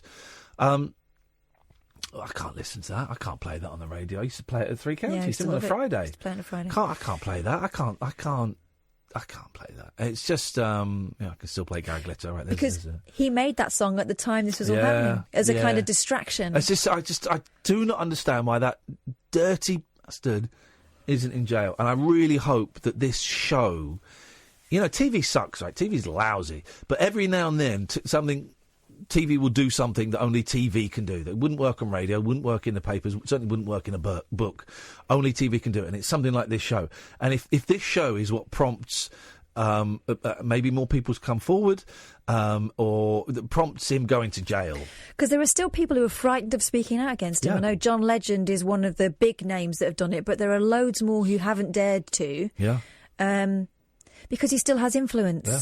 Honestly, the show is a real eye opener. It's just when you think, my gosh, this gentleman can't go any lower, then you get the next revelation. Anyway, we've got the executive producer hopefully coming on this week, and I cannot wait to pick her brains and find out what has happened since the show went out. We've got loads of calls. Let's go to Kerry. Good evening, Kerry. Hello, my dear. Hello, Kerry. What can we do Hello, today? Catherine. Hiya. Hiya. There's a couple of documentaries about R. Kelly on the BBC iPlayer. Oh, go on. I've missed these. Called, R. Kelly, Sex, Girls and Videotapes. One of them is called. And the other one's called R. Kelly, The Sex Scandal Continues. And it's at the end of one of the documentaries, it's talking about the family of one of the girls that he's holding hostage. Yeah. And they're trying to get her out. I watched that over Christmas. It's a guy I've never heard of called a guy called Ben Zand who's doing the documentary. But it's quite it's a bit condensed from the sound. Do you know what? Actually, watching. I think I might have seen that trailed over Christmas. You're right. I think episode 5 of Surviving R. Kelly is where they've kind of teased the current girls that are being held in inverted commas prisoners in his house. But yes, I think after we've seen this, I might check out. I'm going to stomach any more of this, but I just can't believe this guy's getting away with it. I might check those out as well. It's incredible, man. It's incredible. I know. Very good. They talk to his brother, his estranged brothers, and members of his family. Well, he's got one brother who sounds like a decent guy. His younger brother who got... In the court case, R. Kelly's lawyers threw him under the wheels of the train and went, we think it's his brother. And his brother's like, what? And then there's his other brother who's in prison, who's a right dodge pot. He's like, doesn't see what's wrong with anything. Let him have sex with whoever he wants. He's R. Kelly. He can do what he wants. It's that kind of vibe. Yeah. Wonder what he's in prison for. He's in prison for a long time. It's got to be something bad. I'm going to look it up. He's badass. Badass. Yeah. It's a shame, isn't it, Kerry? It's a shame, that money and fame seems to allow certain people to get away with certain things for so long. You know, you look at Rolf Harris and you look at Jimmy, and he said Jimmy Somerville, who's an absolutely thoroughly decent human being and a delightful man. Apologies, Jimmy Savile and Glitter and all of that. You know, and I know that there are sex criminals and rapists and paedophiles who aren't famous, but being famous seems to allow. A little bit more eccentricity and a little bit more doing it out in plain sight. I don't know. What a sad world we live in. Exactly. It is. All right, Kerry, nice one. Anything else? Well, just that I've bought a car without a CD player and I can't get past it. Mate, what were you thinking? Mine doesn't have a CD player either. No. Well, I've got the same car as you, Kath, I think, from what I've heard you talk about. I hate these cars where it's all Bluetooth, Wi-Fi, Hey, guess what? And they've fallen out with Apple, so I can't even connect my iPhone. Oh, no. No, I have to use Bluetooth. No. Well, here's the thing. Last time I bought a car, which was 3 years ago, I said, is it possible to get one with a tape deck in? And they laughed at it.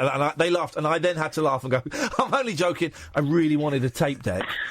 And this is why buy physical media, right? Buy CDs and cassettes and things, because the number of people that have gone to like their iTunes or their Amazon or something where they've bought like a movie and the movie's disappeared. I read about this the other day, and was it Amazon or Apple? One of the two. They bought a movie for like £5, right? A digital movie, and they went to their library to watch it and it gone, and they emailed the provider, Apple or Amazon, and said, I bought this movie and it's not there. Where's it gone? And they said, oh, no, we no longer have an agreement with that publishing house, so we can't get... And the person's going... But you sold it to me. I've bought it. If you buy something digital, you don't own it. Wow. You do not own it. They can take it away. This is why you've got to buy records and CDs and DVDs. Buy physical stuff, because you don't own it. You do not own it. We downloaded a film for the kids at Christmas, and it cost, I don't know, about £5 to buy it, download it, whatever.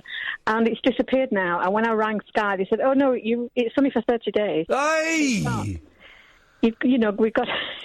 I got it for 30 days, and I thought... hang on a minute. Sam has just typed on my screen, the same thing is happening with games now as well. So I buy occasionally if I'm feeling lazy. Go on, Sam. Occasionally I'll download a game. Normally I'll buy it because I like it. What's this? Go on. It's a similar sort of thing with Steam online. I know that they have a couple of games that they no longer have deals with, and so that if you're online at all, you can't actually play it. So if you've bought it... Yeah. You think you own it, but then they just go, oh, the arrangement isn't there anymore, so sorry, you can't play it. Pretty much. It's nuts, man. This is what it's come to. You're paying someone to buy something that actually you don't own. Gosh. Digital. It's bullshine, and that's another con. Kerry, thank you very much for that. I appreciate that. We got Aaron and Giselle and Sally and CJ and Simon. We got loads of calls. I'd appreciate it, guys, if you could stay on until after the news, because I want to give you a feral crack of the whip. I tell you what, when we come back, I won't play a song. We'll play a bed, please, so that we get to you as quickly as we can. I don't want to rush these guys. I hope they stick around.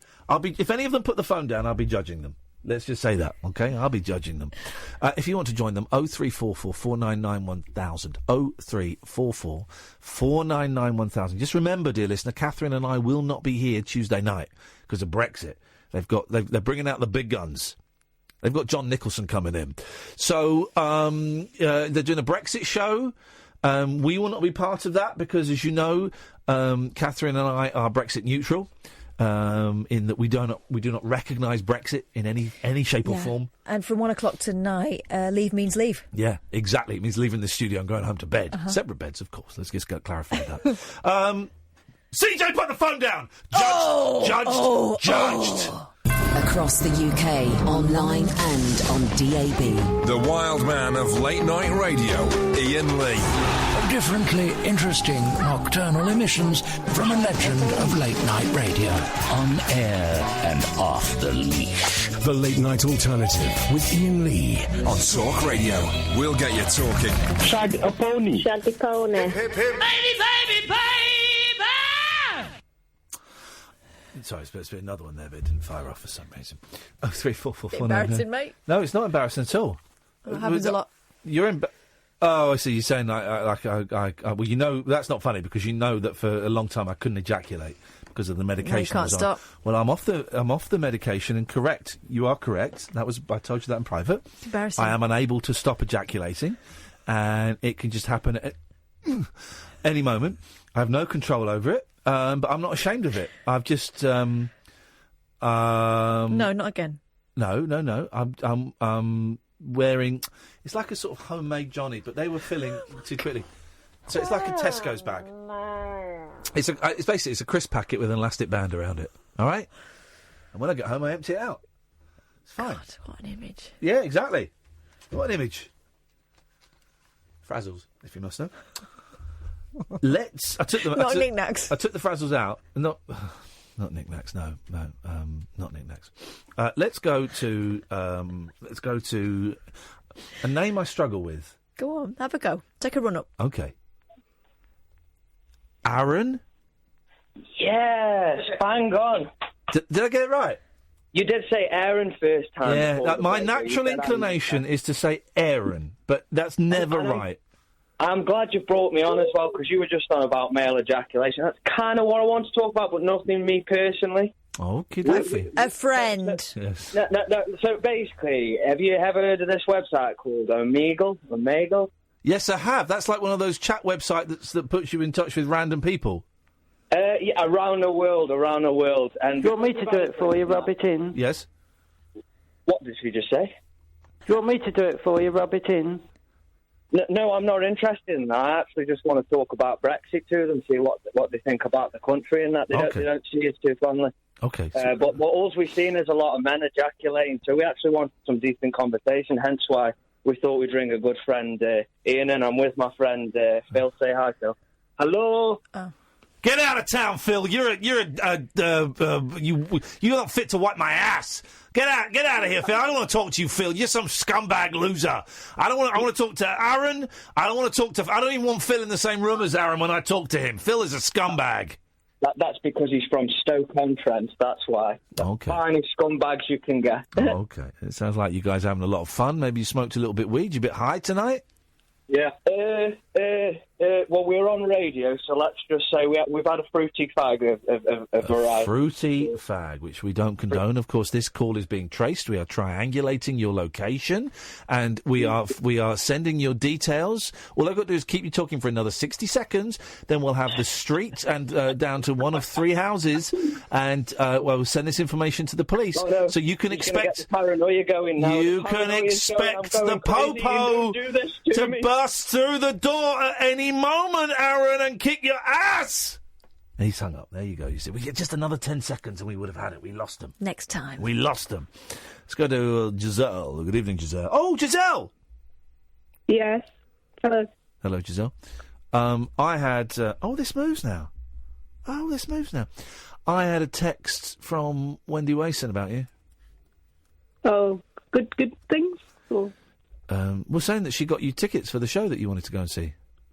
Yeah, it's awesome, isn't it? Yeah. Are you going to go? I hope so. Okay, well, fingers crossed. I know, there'll be no issues from me if you don't go. Because, going out can sometimes be an issue. But I believe it's tomorrow night, which is great, because me and Kath aren't on the air. Yep. Okay. So I'm not sacrificing you. No, you're not. But, whoa, that is great to put. No. If you're going to sacrifice anyone, sacrifice Kath. Sacrifice Kath. Don't sacrifice me. I've got very low blood tolerance, very low pain tolerance. Giselle, what can we do for you on this wonderful, wonderful Monday evening? Magical evening, the day before the big Brexit vote. Vote. I mean, technically, we're 7 minutes into the day. Have you had? Sorry. Did you have a sleep? Have you had a sleep and then just woken up? Right, it's Monday night. All right. If you've had a sleep, then we can maybe discuss it. But it's Monday night, right? So does that mean it's not my birthday yet, or is it? No, you've not had a sleep. Of course, it's not your birthday. my 9-year-old now. That's weird saying that. Was really doing my head in, right. So it was his birthday Sunday. So I went over there and we went ice skating. Huh? That's fun. No, it's not. Are you good at ice skating? No, I can't do it. It's awful. Hate it. It's torturous. Oh, that's why my legs hurt today. And I kept saying, "Happy birthday, son." He said, actually, it's not my birthday. I said, "Yes, it is, mate. It's the 13th. No. Actually, I think you'll find my birthday's between 7 and 8 p.m. I was like, all right, that's when you're born. I said, all right, fine. Right, well, in that case, I'll have those presents back. And I'll do my nutty. My 9-year-old is out pedanting me. Get used to it. This is what happens from 9 up. These guys are too clever for me. But ice skating is torture. I mean, it's fun. I was going around with my youngest holding his hands because he's a little bit clingy at the moment, which is great. I can dig that. But no, ice skating. Oh, Giselle. So we were ice skating. We did one lap, right? And I fell over on the first lap. But here's the thing. And I've done this a few times, right, in my life. When you fall over on your bum, but you fall over so specifically on your anus. Oof. That, like, it's... Is your anus, like, prolapsed then? No, How come it's not covered by your buttocks? No. Because you kind of fall and your buttocks spread, and you just land on your anus. And the pain... Have you ever had this, Sam? The pain is like, oh, my bum hurt. Oh, hey! And it's internal. The pain internalises. It rises up through your sphincter into your chest.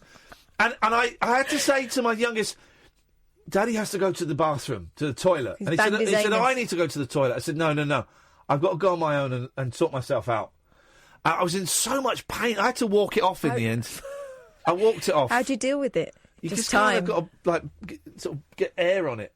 Honestly, it was like I'd been punched. It was like someone had punched me inside my gut. All right. Oh, it was incredible, the pain. Sounds very nasty. I know you're taking the mick, but do you know what? I don't care, because there'll be people at home going, yep, I know exactly what it means. Giselle, let's get to the point of this call, please, because I think you bring out the worst in me.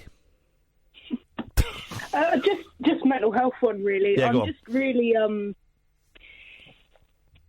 I come back to the same cycles and the same thing, and I think a lot of the time it's questions that don't have answers, and like I'm trying to answer questions that don't really have an answer to them, and I think that becomes a problem. And like you said earlier, which I picked up on about, your head starts to go when you're driving, can slip slightly. Yeah. That's an indicator to me that I'm not well. Yeah. So for me, there are a few tells, and one of them is sleep and too much sleep. And today I slept for 13 and a half hours, which is ridiculous. It sounds great, but it's obviously it is unhealthy for you if that's one of your little flags. Yeah, it's mainly kind of, it's always for me trigger is isolation, but I don't know how to meet new people, and it's literally, I remember you saying about being on antidepressants made you put on some weight, and you'd rather be put on some weight than be dead. And for me, it's like I'd rather be anxious than be dead. But like my brain is telling me to do everything, and everything that my brain is telling me to do, I have to do the opposite of. Yeah. And it's just really, really difficult. And I'm just I know that there are services and things, but people listening doesn't actually provide a solution to me, because I have a lot of insight and I just don't know how to get past the point, and it's driving me slightly nuts, bonkers. Yeah. So what can we do? Can we do anything? I mean, unless you know a load of other, lonely people having a life crisis, then... But you wouldn't want to hang out with those guys, would you? It's that thing, though, isn't it? Of, do you want to hang around with people with the same issues as you or not, I don't want to hang around with anybody. That's my problem. Sometimes I wonder, yeah, I mean, I was about to say sometimes I wonder how helpful that can be, but then, I had a rather productive meeting at a Narcotics Anonymous meeting this evening, so, to a certain extent it can be. I think it can be in perhaps short doses, an hour here, an hour there. Yeah, but then, if I spent all my time with other junkies, I don't know how helpful that would be. I'm just literally thinking out loud, so I could be completely wrong. I kind of spend an hour or so with them a night, 3 or 4 nights a week, so that I can then hang out with civilians and normal people. And, I don't know. I've got a guy in my house, Giselle, at the moment. He's a really nice guy. He's a decorator. And he's doing an amazing job, better than I could ever have imagined. And he's lovely. But having a dude in my house, man, and I just can't relax. And I was playing a bit of PlayStation today, and he came down, and I felt stupid. I felt really stupid. I was playing PlayStation in my own house, and he was working hard, But that's the relationship. But he's at work, and you're at work now, and he's in bed, and so I don't know. Is there anything that makes it? I'm stalling, so I'm trying to come up with something. I've drawn a blank. Is what you're describing rumination? Sorry? When you're thinking about the same things over and over again, and it's a cycle, and you can't get out of it. Is it that?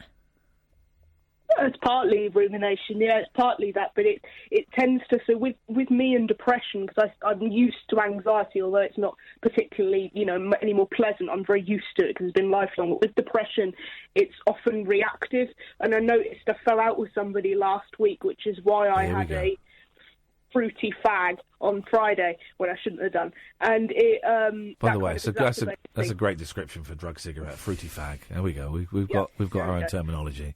we have. So that. how have you you've obviously dealt with this before. What did you do before to turn things around slightly? Brute force. So, like, if I really don't want to go outside, I will try and force myself outside. But I think the problem with me is I'll encounter people. Not everyone, but a lot of people I'll encounter at like a checkout or whatever it is. It's very superficial, and I don't have that core network around. So that's what leads you into isolation and rumination in itself. Well, how about? And I'm not telling you to do this. I'm not putting any pressure on you. But how about you go to that show tomorrow night that you've got tickets for, because then you'll be in a room with, I don't know whether he's playing 500 people, 1,000 people, I don't know how many, where he's playing. You'll be in a room with other people, you'll be sat next to other people, but there's actually no pressure to interact with those people. Would being in a room full of laughing people where you didn't have to talk to them make you feel worse, or do you think that could possibly start to change your attitude? Possibly, in terms of the isolation. I mean, it brings a whole new set of anxieties. Yeah. I know what you mean about the builder in your house who amusingly is called Nigel, if I remember right. Yeah. Which is, and I was supposed to have a surveyor come round, and I wouldn't let them in because I couldn't deal with my own paranoia about stuff in my house that they might, have an opinion on, which is ridiculous.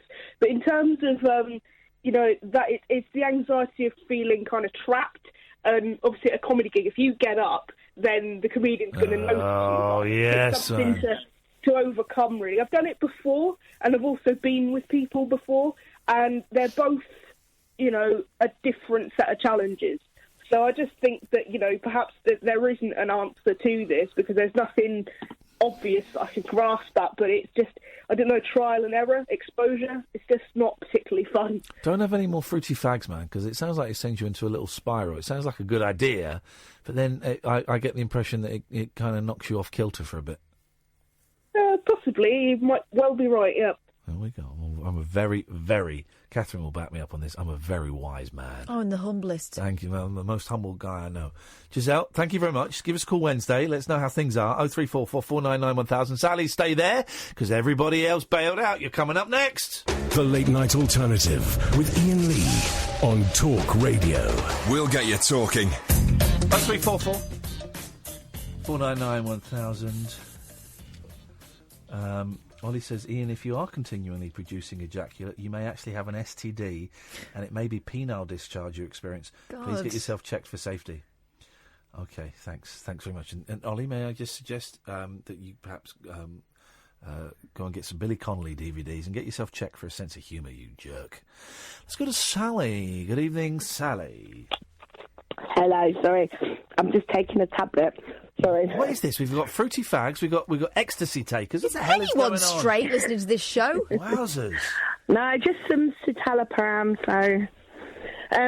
yeah, I was gonna talk about the R. Kelly thing, but listening to Giselle and that, yeah, I've sort of slipped into old ways the last couple of weeks, and it's getting me down a bit. So, oh dear. Oh dear, that's a very British thing. I'm feeling very suicidal, and I attempted to take my own life last night.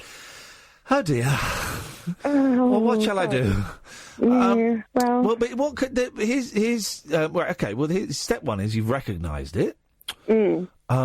And I know easier said than done, but surely step two is going, right, well, I've recognised it. What can I do that can help shift things ever so slightly, even if it's just like offering some form of relief for 3 minutes a day? 3 minutes. Well, what could you do for 3 minutes? Don't be mucky at the back. But what could you do for like 3 minutes that would just take you out of that feeling for a bit? A little bit of light meditation, perhaps? A little bit. Oh, yes. A little bit of the headspace. Come on. Hello?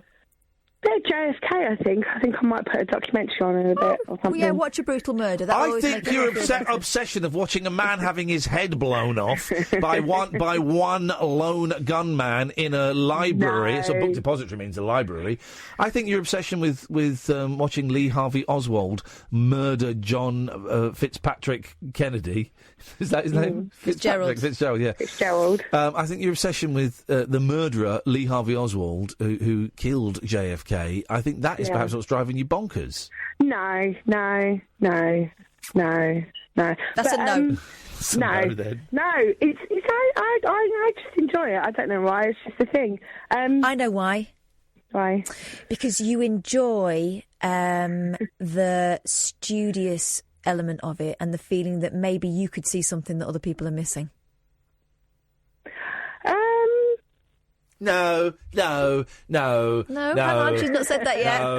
No. I just find it interesting. I don't. Catherine, she's not agreeing with what you're saying. Don't try and claim this as a victory. I know that Sally enjoys having a bit of expertise. I just don't understand how people don't see what I see, and I get it anyway. But Lee Harvey Oswald shot JFK. No, and then Lee Harvey Oswald was there. Yes, he did, mate. Well, he was down in Cuba. No, he didn't, mate. He was down in Cuba. What are you talking? No, he wasn't down in Cuba. What are you talking he about? went to Cuba. He tried to get into Cuba. Yeah, he tried to get in. No, he tried to get into Cuba. He didn't get into Cuba. What was the meeting you had with the Russian? Was that in Mexico? That was in Mexico. Thank you. And that doesn't Thank you. You racist. Mexicans are not Cubans. Thank you. Shut up, Sally. I'm telling Catherine what happened in JFK. Right. He went.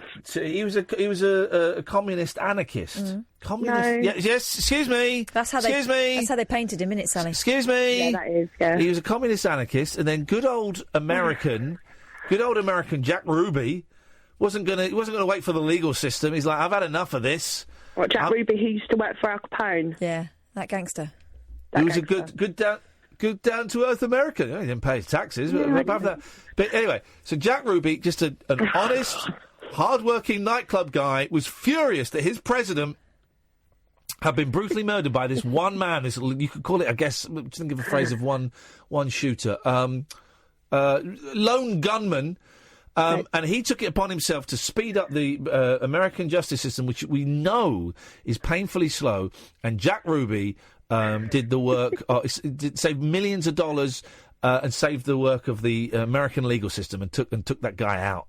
All right, okay. And then, as we know, Jack Ruby loved pasties. Oh, if only Sally had known this years ago, she could have saved her time. Should have asked. I bought a book. I bought a book a couple of months ago. 28 quid it cost me for 100 pages. I mean, I could have waste of money. Saved. I know, but but anyway, going back to I haven't been out of the house in ages. Uh-oh. So yeah, it's getting that bad. So, and I've got a woman coming over on Friday, and I really don't want her to, and I just want to be left alone. What's she coming over for? Who is she? Who's this woman? Oh, she's my son is autistic. Yeah. So she's coming round to talk to me about his transport requirements and things like that. And it's like, it needs to be done, but I don't want people in my house at the moment. Yeah. I don't like it. It's, Can you not do it over the phone or on Skype or something? No, she's got to meet Jack. Right, and, okay. But yeah, so. But can you compare that? You compare that for the boy, can't you? I could do superhuman things for my kids when I was feeling, lousy. Yeah, of course. But when you're sort of down and depressed and all that, one of the things that happens to me is I don't keep on top of the housework. Yeah. So now I'm panicking because I've got all this stuff to do, and and I'm just thinking, oh God. And is there anyone you can ask to come and help? No, I like cleaning. I enjoy cleaning, but it's just a bit of a pain, and I just I want to get out of the house, and I can't get out of the house. It's making yourself start, isn't it? Yeah, that's the problem.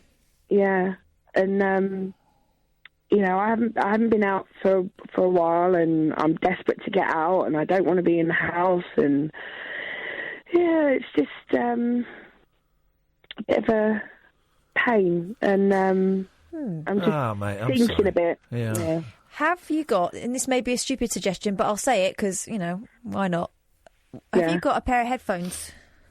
Yeah, I've got headphones. Well, why don't you put a good podcast on or something, or some music? Yeah. Put your headphones on. Just walk to the end of the street and back. Oh, that fills me with dread. But if you've got your headphones on, that's comfortable, isn't it? Yeah, it's my thing is that I get really worried about the possibilities of things that are going to happen. Yeah. And bumping into people who I haven't seen in a while, or what if this happens? Like the first time I took my daughter to school in ages, a few years back, I fell over in the street. Oh. And right in front of a bus stop of teenagers. And so that was something I didn't think. I thought to myself, "Oh, I didn't plan for this. How do I deal with this?" So then I didn't go out for a while. So that's my thing. It's not wanting to not go out. It's just planning things. Yeah, but you can't plan for everything. You know that. You know that. I know. But I know what it is. It's so it's your attempt at controlling something that's uncontrollable. Yeah. Could you? All right, let's forget the end of the street, back garden and to the back wall and back. Yeah, I mean, I could probably. Yeah, I can do it. It's just getting myself. Yeah. To do it. Well, maybe that's a little plan tomorrow. Then you need to dive in, strip off. What? Run up and down the street. Yeah, no one's expecting that. Yeah, there we go. If you can do it, this is my cue. I've been thinking about formulating. Everyone will pretend they can't see you. Yeah, run up and down the street screaming like a lunatic, like the nuts people we are, and then come back in, feel invigorated, feel full of life, feel on top of the world. Get arrested. And you may get arrested. That's an issue that we'll deal with at a later date. And I think it will cure you. I think you'll be cured. Yeah, you think so? I don't know. It's hard work, isn't it? Navigating stuff that a lot of people find really simple, but navigating can be so difficult. And I'm going to tell you something else that you already know, but it doesn't feel that way. No one gives a toss about you walking down the street. I know. I know. Because everyone's thinking about their own stuff. Yeah. But I know what you mean. Sometimes you can walk down the street and you're so aware of yourself, even walking feels weird. Yeah, I'm a bit like you. I fall over quite a lot. Oh my God, all the time. I can fall over from a standing start. Yeah. But yeah, my feet just go wobbly and I'm over. It breaks the ice, and do you know what? People tend to feel sorry for you. No, well, Oh dear, but I've just and I've just had a really weird weekend. A family member got in touch, and it was just really odd and strange. And within like 5 minutes, she blocked me, and I'm like, what? Okay. Well, that's odd. So, But that's her stuff, not yours. You know that. Yeah, I know. But yeah. So there you go. So in summary, what I'm saying is, the mantra needs to be. Bollocks to him. Whoa! Yeah. Hey! It does, though. It does. Just keep repeating that, and you'd be amazed. Maybe it'd make a difference. I don't know. Yeah. Because you're giving other people's possible opinions more importance than your well-being, and that's obviously not right. Yeah. You know what I tend to do is I tend to rely on other people to make me feel better. Yeah. And that's crazy because they can't do that. It's got to come from you fundamentally, hasn't it? Yeah. I got a bit of music that might help. Oh, excellent! I think this might. Here we go. This might make. This is always useful.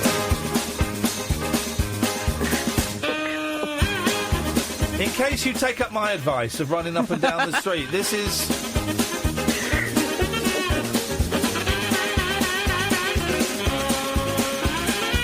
Nurse's outfit or something. Just think you have to. Hang in there, Sally. You're a good egg. You got a lot of people on your side. Okay. Bye. Take care, Sally. Touchy bye. 0344 499 1000. Go to Diana. Let's go to Diana. I don't leave Diana waiting any longer. Good evening, Diana. Good evening, Ian, and good evening, Kath. Hey, Diana. How are you both? That's none of your business. I tell you what, Ian, I really enjoyed that interview with Mike McGear. Oh man! Interview? What interviews? Well, we just sat here and let him talk for an hour and a half. We wound him up and watched him go. Oh, twice. It was really good. Wasn't it great? Wasn't it great? Because he's had a fascinating life himself. His kind of art, performance art career is fascinating. Brilliant. But also, I was hearing a lot of stories, that kind of Beatle infused that I'd only ever heard from Paul's side. I mean, the story about him talking about his mum passing away.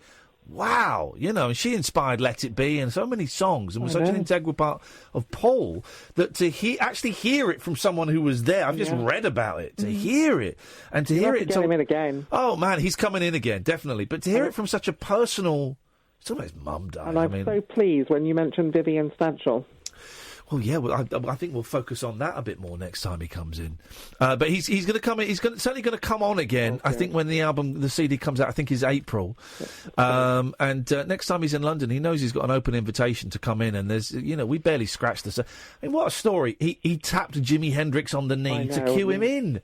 Well, I mean, the good thing is that you know your music and you know how to interview somebody.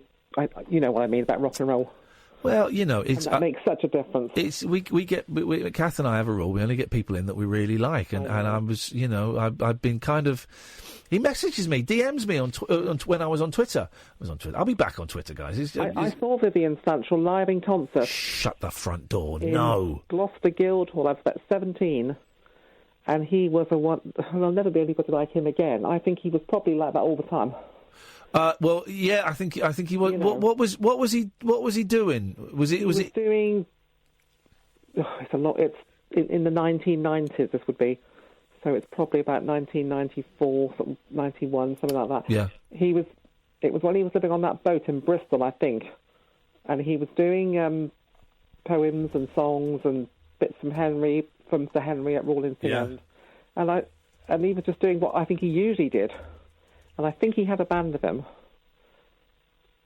A young band. I myself am deeply envious, and there, dear listeners, is the horrors of booze. Now you could get him in for a week. Oh man, I often make this. Wouldn't it be great to say on Thursday night, 10 o'clock, joined by Vivian Stanchel in the studio. I mentioned Keith Moon as well. Well, I won't go into any details, but Keith Moon and Vivian Stanchel. Well, yeah. I mean, they were a couple of horrible old drunks, and I do think a lot of their stories have been sprinkled with a bit of showbiz dust. I bet for the most part they were a pain in the bum. Can you imagine having those two in? Yeah. Oh, God, man. Would you be able to keep control? You couldn't. You couldn't keep control of those guys. I tell you what, I did listen to last night. I always listen to you, and I always listen to George and Galloway and The Unexplained. Oh, yeah. And The Unexplained last night was great. The guy nearly hung up on him. God, that second hour with that chap from Waco, and I know it's a Oh, terrible God! thing. I heard. I kind of joined it about 25 past, and I was sort of in bed, not expecting much. And then I texted Kath. I said, "Kath, you've got to turn on Howard Hughes. This guy's about to hang up on him. It's kicking off, and it's a very tame. Not tame. It's a very friendly show normally. Yeah. But last night was. And he's very smooth. Did you listen to it, Kath? Yeah, I did. And this guy's going, "You're part of the problem. I'm going to listen. I'm going to give you the decency to talk to you, and I'm going to hang up on you." And I thought Howard Hughes did really well. I thought he did really well, apart from the bit when he was... I mean, the guy nearly hung up I know. when Howard Hughes was having a go at him because he was supporting spanking of children. And I thought, Howard, let that one go, because it kind of Texas over. Let that one go, the spanking thing go. But, one of the things was... what's the name of the Waco guy? I can't think of his name. Oh, David Koresh. Koresh. Koresh married, or certainly had sex with a 14-year-old girl and got her pregnant. Howard Hughes kind of pulled this guy up on that and said, well, that's obviously out of order. Why are you focusing on that? Why don't you focus on the government that murdered all the kids? And here's the thing. The government, the FBI or whatever it was, they behaved appallingly in that case. I mean, they behaved appallingly, and their treatment was awful. Awful. And they handled that whole situation, that siege, terribly. So I could get the guy's point, but also, having sex with 14-year-old kids and getting them pregnant is pretty low as well. You were just talking about R. Kelly, weren't you? Another despicable. Hey, man. Why is that guy not in prison? But this was going on. I mean, I wasn't, because Howard usually, we know what he usually talks about, UFOs and Sasquatch and all sorts of things. That was really intense. And halfway through that interview, my Charles Manson book jumped off the bookshelf. Oh! Mate, this is some bad juju. Diana, listen, thank you for that. I forgot, I meant to mention that. If you want to listen, the second hour of... It's a great show, Howard Hughes, 10 till 1 on a Sunday night. Weird and wonderful, and fruitcakes and bullshiners and charlatans, and, it's great. But the second hour last night... thank you, Diana. I'm going to have to listen to it again, I think, because it was proper tense. By the way, thank you, Steve. Sorry, Jack Ruby was connected with... JFK. Yeah, which gangster? Oh, she says Al Capone. Yeah, it wasn't Al Capone. It wasn't Al Capone. It was Sam Giancana. Yeah, it wasn't Al Capone. So listen, here's the thing. If she's getting... I don't want to kick a woman when she's down, but I will. If she's getting... She'll phone up again. If she's getting that she's getting that basic fact wrong... The whole theory is paper thin. Let's go to Tracy. Good evening, Tracy. Hi. Hey, Tracy. What have you got for us tonight? Can I just ask you a personal question? You can ask me a personal question. Right. How did you get through your depression? Say that again. Or are you still going through it? How did I get through it? Well, I took prescription medication for a long time. And I'm experimenting not taking that, and I've been off it for about 5 weeks. And how do you feel about that? About being off the medication? Yeah. Do you think it's a bit psychological, or...? No. I think it's chemical, and I think it the depression is psychological? No, I'm all about depression, the medication. No, the medication worked. The medication definitely worked. I think that I'm in a place in my life where I've got a nice house and the divorce is finished and I've got a good relationship with my kids, and I just really wanted to see if I could survive without taking the pills. And so far I'm all right, although I sank at the weekend. I was miserable kind of over bits at the weekend. So we'll see. Why are you struggling, Tracy? What's going on with you? I've got a lovely house. I've got an absolutely amazing husband. Yeah. I work in. I've got a job in. I work in dementia, and all of a sudden, I just woke up one morning, and I couldn't stop crying, and I'm like, "Oh my God, why am I crying? Yeah. I've got everything, absolutely everything." And then I went to my manager. And I said to her, I'm really struggling and don't know what's up with me, and she said, I'm not going to send you home if you're, feeling like this, from work and that. And this particular Thursday, I went to my manager and I went, I don't want to be here anymore. And she thought my job. And it wasn't my job. And I went, I really don't want to be here anymore. Yeah. And I went home that night and took a load of tablets. and drunk a few bottles of wine. Hey. I win my life. Oh, mate. Anyway, so I thought... Sorry, I'm struggling. That's all right. It doesn't sound like you're struggling from this end. You're doing a great job. So, my friend found me, you know, my best mate, and she'd come up that day, that evening, and she found me. I don't know if I wanted to be found or whatever, but I just know that I didn't want to be here anymore. And it was like, oh my God. And you know something, it wasn't my job. And you know you do everything for your children, don't you? Yeah. And it was actually my daughter that made me feel like a failure, even though I've done everything for her, try to protect her and everything. How did she make you feel like a failure? Just things that she's done. You know, she's like accused my husband of having an affair, her stepdad. She's been going through a really rocky time in her life and that, and I was so busy working, and I've not noticed it. Yeah. And it was like she's been trying to blame me in that. Blame you? Blame me for things, you know, like not... I've always been there for you. Can you see where I'm coming? Like you are with your kids, Yeah. you know, not a broken family. But, you know, the children expect mum and dad to be together forever, don't they? Oh, yeah. They expect a fairy tale, because we read them a lot of fairy tales. And Exactly. And it was like, she just made me feel like a total... Right, so you split up from her dad, and you're with someone else, and what, she blames you... But she looked up to my husband as a father figure. Right. Real, you know, but I always say you make your own choice. You've been brought up the right way, whether you've had a good upbringing or a bad upbringing, you know right from wrong, don't you?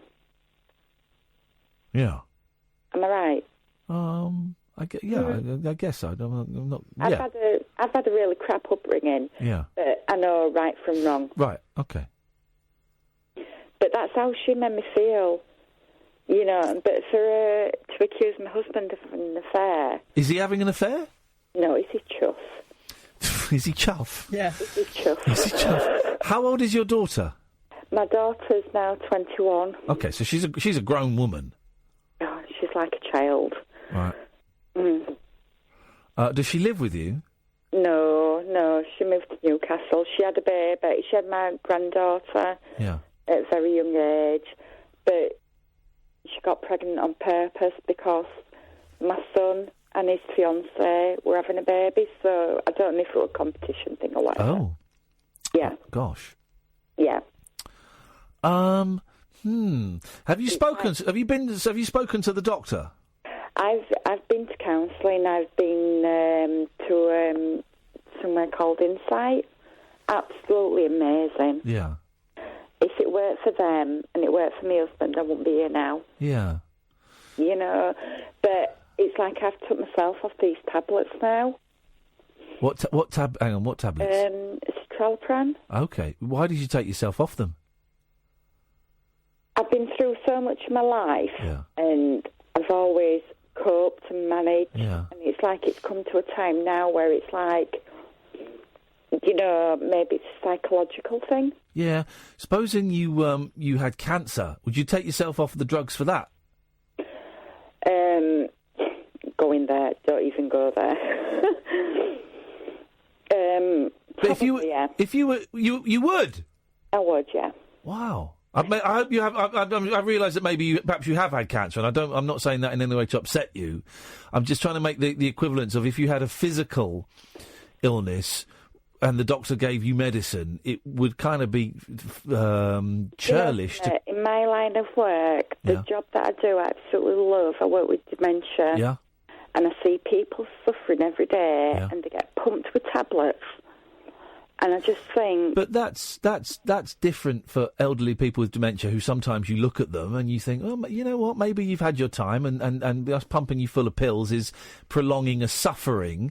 But for you know... So what are we doing now? We're suffering, aren't we? Yeah, but you don't need to suffer. Sometimes you do. Well, okay, this is getting very philosophical, which I can dig. Yeah, sometimes you do need to suffer to enjoy the joys and the highs. But you don't need to suffer. Right. If I'm trying to think of an equivalence. If and cancer is the only one I can come up to, so I'm going to stick with it. And I hope it's not too upsetting for you. But if I had like a cancer, and the doctor said, "Look, here's what you can do. Right, you can either die over the next 6 months, and it's going to be shitty." Or we can give you some medicine, and the medicine's not going to be great either, but it will hopefully get rid of the cancer, and you can live for another 20 years. And so for the next 6 months, it's going to be lousy. And then after that, the next 19 and a half years are going to be great. Then I'd go for that option. I would endure the suffering a little bit for the elongated life where there wasn't as much suffering. Do you know something? I lost my dad when I was 15. Yeah. And my dad was only 36 when he died. I was only 15. My dad committed suicide. And I've always said, as long as I see my children grow up and be safe and they've got a family of their own, I don't give a damn what happens to me. How did your dad killing himself, how did that affect you? Quite badly. Yeah. But it was the day before my GCSEs. Right. I remember having this conversation with him a week before, and he was like saying, like, believe it or not, I did want to be a nun. Back in the day. Yeah. I did, you know, I weren't brought up religiously or nothing, but I don't know, this whole church thing. Right, but hang on. We're going off in so many tangents, and I need to try and tie some threads up. Him killing himself.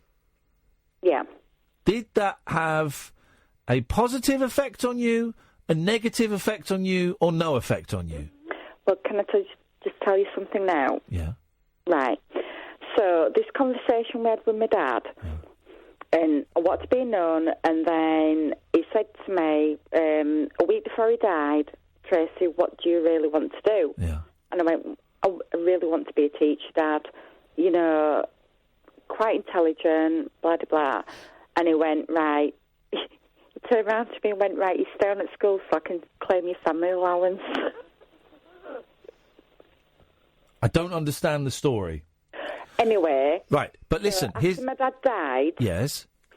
I went to church, my Catholic church, and I just wanted an explanation why my dad did what he did, and they couldn't give me an explanation. No. So I lost my faith then. Okay. I'm going to ask you... listen, we're running out of time. I'm going to ask you the question again. Did your dad killing himself, did it have a negative impact on you, a positive impact, or no impact whatsoever? I think it's had a bit of a positive because... Your dad killing himself had a positive impact on you? It did, because if he wouldn't have done what he did, and my mum wouldn't have done what she'd done to me, I wouldn't be here now. I wouldn't be the person I am. You need to go and see a doctor, and you need to go and see a doctor quite soon, I would suggest. Not that bad. Saying that your dad taking his own life had a positive impact is... It's made me stronger. Okay. At the time that... Okay. When did you stop taking the pills? About 2 weeks ago. Right, okay. Well, then this... And did you start feeling worse shortly after that, or before that, or when? I'm okay at the moment. I'm okay. But I've been trying to get through to you for ages and ages, for months. And well, you just ring up. I've tried, but I've got the wrong number. Oh. How did you get the wrong number? We give the number out every 10 minutes. I Googled it. Flipping at you, nut job. You are bonkers, right? Okay, but did this depression that you're feeling now, did that happen after you stopped taking the pills? It happened before, to be fair. Okay. Like I said, this time last year I wouldn't be here if it weren't for Insight. If it were... Well, then go and get back in touch with Insight. Why can't you get back in touch with Insight? Here's the thing. You kill yourself, right? Whatever you are telling me, I don't believe what you're saying about your dad killing himself having a positive impact on you. I don't believe it. There may have been positives that you've in terms of your character development that have come out of it. But I do not believe that. I think you are saying that because you've kind of made up a little story in your head. Because you then want to justify that if you were to kill yourself, it would not have a negative impact on your kids. No, I don't... Hang on a second. No, hang on. No, Tracy, Tracy, Tracy, let me finish. A year ago. Tracy, let me finish. Not now. Tracy, a year ago. Tracy, let me finish, right? I do not know any children of parents who have committed suicide where it hasn't screwed them up massively. I don't know any. It did screw me up, actually, when I was 15. Yeah. And do you want to pass that legacy on to your kids? This is what I'm saying. You know, it's made me stronger now. So you're saying if you killed yourself, your kids would be stronger? Ago, I did not want to be here. Okay. But how I'm feeling, I just wanted to know how you were feeling coming off the tablets. I'm really confused by this phone call. Coming off the tablets was torture. But I did it supervised with my doctor over about 5 months. My doctors are useless anyway, so... Okay. Well, it's all right. So I'm so confused. How are you feeling right now? I'm feeling really good. Perfect. All right, fine. And you? I'm all right. Do you want to kill yourself? Let's chuff. Right. When was the last time you wanted to kill yourself? Last year, if you listened. Last year. Okay. Well, I'm glad to hear that you're in a much safer place, and I hope that it continues. And okay. I have been listening. You got it wrong, by the way.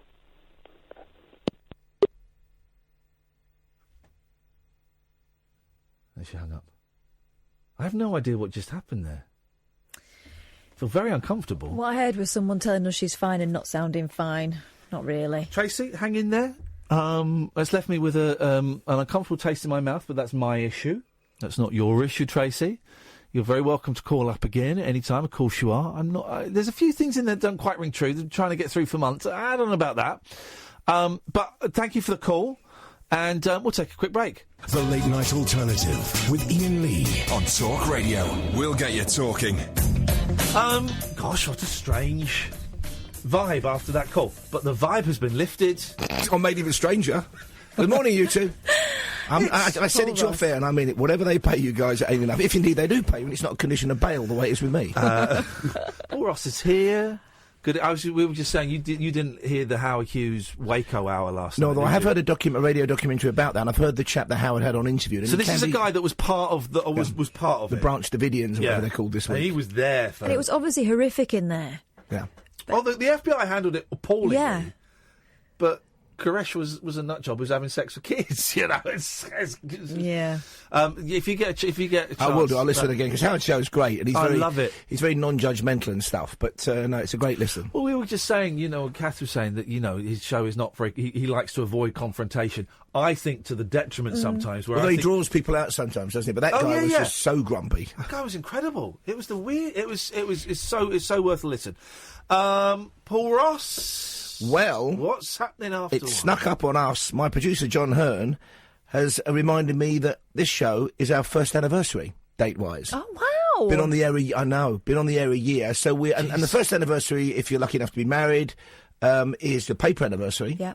So, like we planned the show, we're going to be hearing about the world's largest ever paper plane, weighing in at £1,500. It's at a university in the States. It's called the Rolling Museum. They have these things, and it's never actually flown, but it took the record from, I think, a Swedish paper plane. You have to hoist it on a crane, and it has to stay in shape. So we're celebrating paper on the show this morning. Wow. Just talking about years and stuff. That year's gone incredibly quickly. With my kid who's going to turn 7 at the weekend, was having a really interesting discussion where I was trying to explain the theory of relativity to him. He's going, how come... You spoil that boy. This is how my kids... One of those questions kids ask and then their eyes glaze over as you really try your hardest. He said, how come Saturdays go so quickly? And I had to try and break down, it down to him. My kids are geniuses, is what I'm saying. It's that brilliant bit in Catch-22, which isn't as readily as often these days it should be. Yeah. When the character Dunbar tries to make his life as boring as possible so he feels like he's living longer. And there's a great line that where it says, summer holidays when you're a kid last for 10,000 years, but they still end too soon. That's a great observation, isn't it? Yeah. I've not read that for years. I've not read The Dice Man. The Dice Man popped into my head. Old Luke Reinhardt. Yeah, I interviewed him once on Radio 4 when I was back in the dark old days. When we all had careers. Yes, exactly. Although I was just about to shove my career up my nose at that point. And I was wondering if The Dice Man would stand the test of time. I think that's an especially 70s The book I read around that time, I reread about 18 months ago. It's one of my daughters was reading. It was Zen and the Art of Motorcycle Maintenance by Robert Percy. And that is still a lovely book. Really? Yeah, it's just a really kind of touching, and it's got human... It's a bit like Joseph Heller's second novel after Catch-22. He couldn't really follow Something that. happened. And that is a great novel, and that is a heartbreaking book, but Do a you great know what? novel. I read that when I was about 16, something happened. I only got halfway through it, and of course, for the first half, nothing happened. No. And then I put it down, and I didn't get it. Is it worth going back to? You don't know what happened. No, I don't. I would recommend, when you're in a happy place, and you often are, I would reread it. But it ain't. It's no walk in the park. Okay, all right. Do you know what? I will, because I loved Catch-22 so much, because it's just And his other one I love is the one Good as Gold, which is more like a Saul Bellow novel about his kind of almost Jewish memories. And he's got an uncle who keeps saying things like, "What do you think? I'm from Minsk-Yapinsk." It's one of those kind of New York Jewish things. A great line, isn't it? I've not seen the Catch-22 film either for ages. Who's in that? Art Garfunkel. Orson Welles. Is he? Yeah, Alan Arkin plays Yossarian. Orson Welles plays one of the big, huge generals. It's an interesting film. Mike Nichols directed it, didn't he? But yeah. Although they talk this, I think Netflix might be adapting it for a series this year. I think. It's very much a written book, isn't it? It's a great book. It's also, confession time, it's one of the books that gave me one of my earliest sexual frissons. Really? When Yossarian has a dalliance with a maid in an Italian boarding house they're staying in. I did say boarding house, not baldy house. One of my earliest sexual... It was a bit like sliding down a rope. It was happy days. It was going up the rope for me. It was James Herbert's The Rats. There was a sex bit in there that as a kid I was like... Oh, I'll read that again. That's great. Note that page. That'll impinge on the rats. The rats.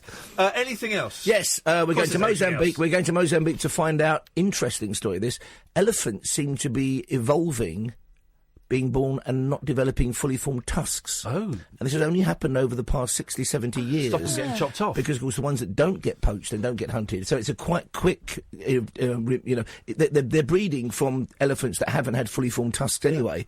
But it's an interesting story, that one, I think I'm looking for. And a bit of whale song. I love a bit of whale song. We do it once every 3 months. The bowhead whale features tonight. Beautiful. It's all coming up after 1 o'clock. It's always worth it. This guy puts effort into his shows and actually does... Not as much as Howard Hughes. Well, I don't know about that. Thank you very much, Sam. Thank you, Catherine. We're not in tomorrow. We're not in tomorrow night because of Brexit. They're bringing in some grown-ups to do a grown-up show, which all the listeners want, of course. Haven't we suffered enough? I know. So we got a night Who's off. running this cowboy operation? Some kid. A brown paper cowboy, wanted for rustling. We'll be back, I think, as far as I know, we're back on Wednesday night at 10 o'clock, so stay tuned. But keep listening now after 1 o'clock. Talk Radio, it's Pour Us.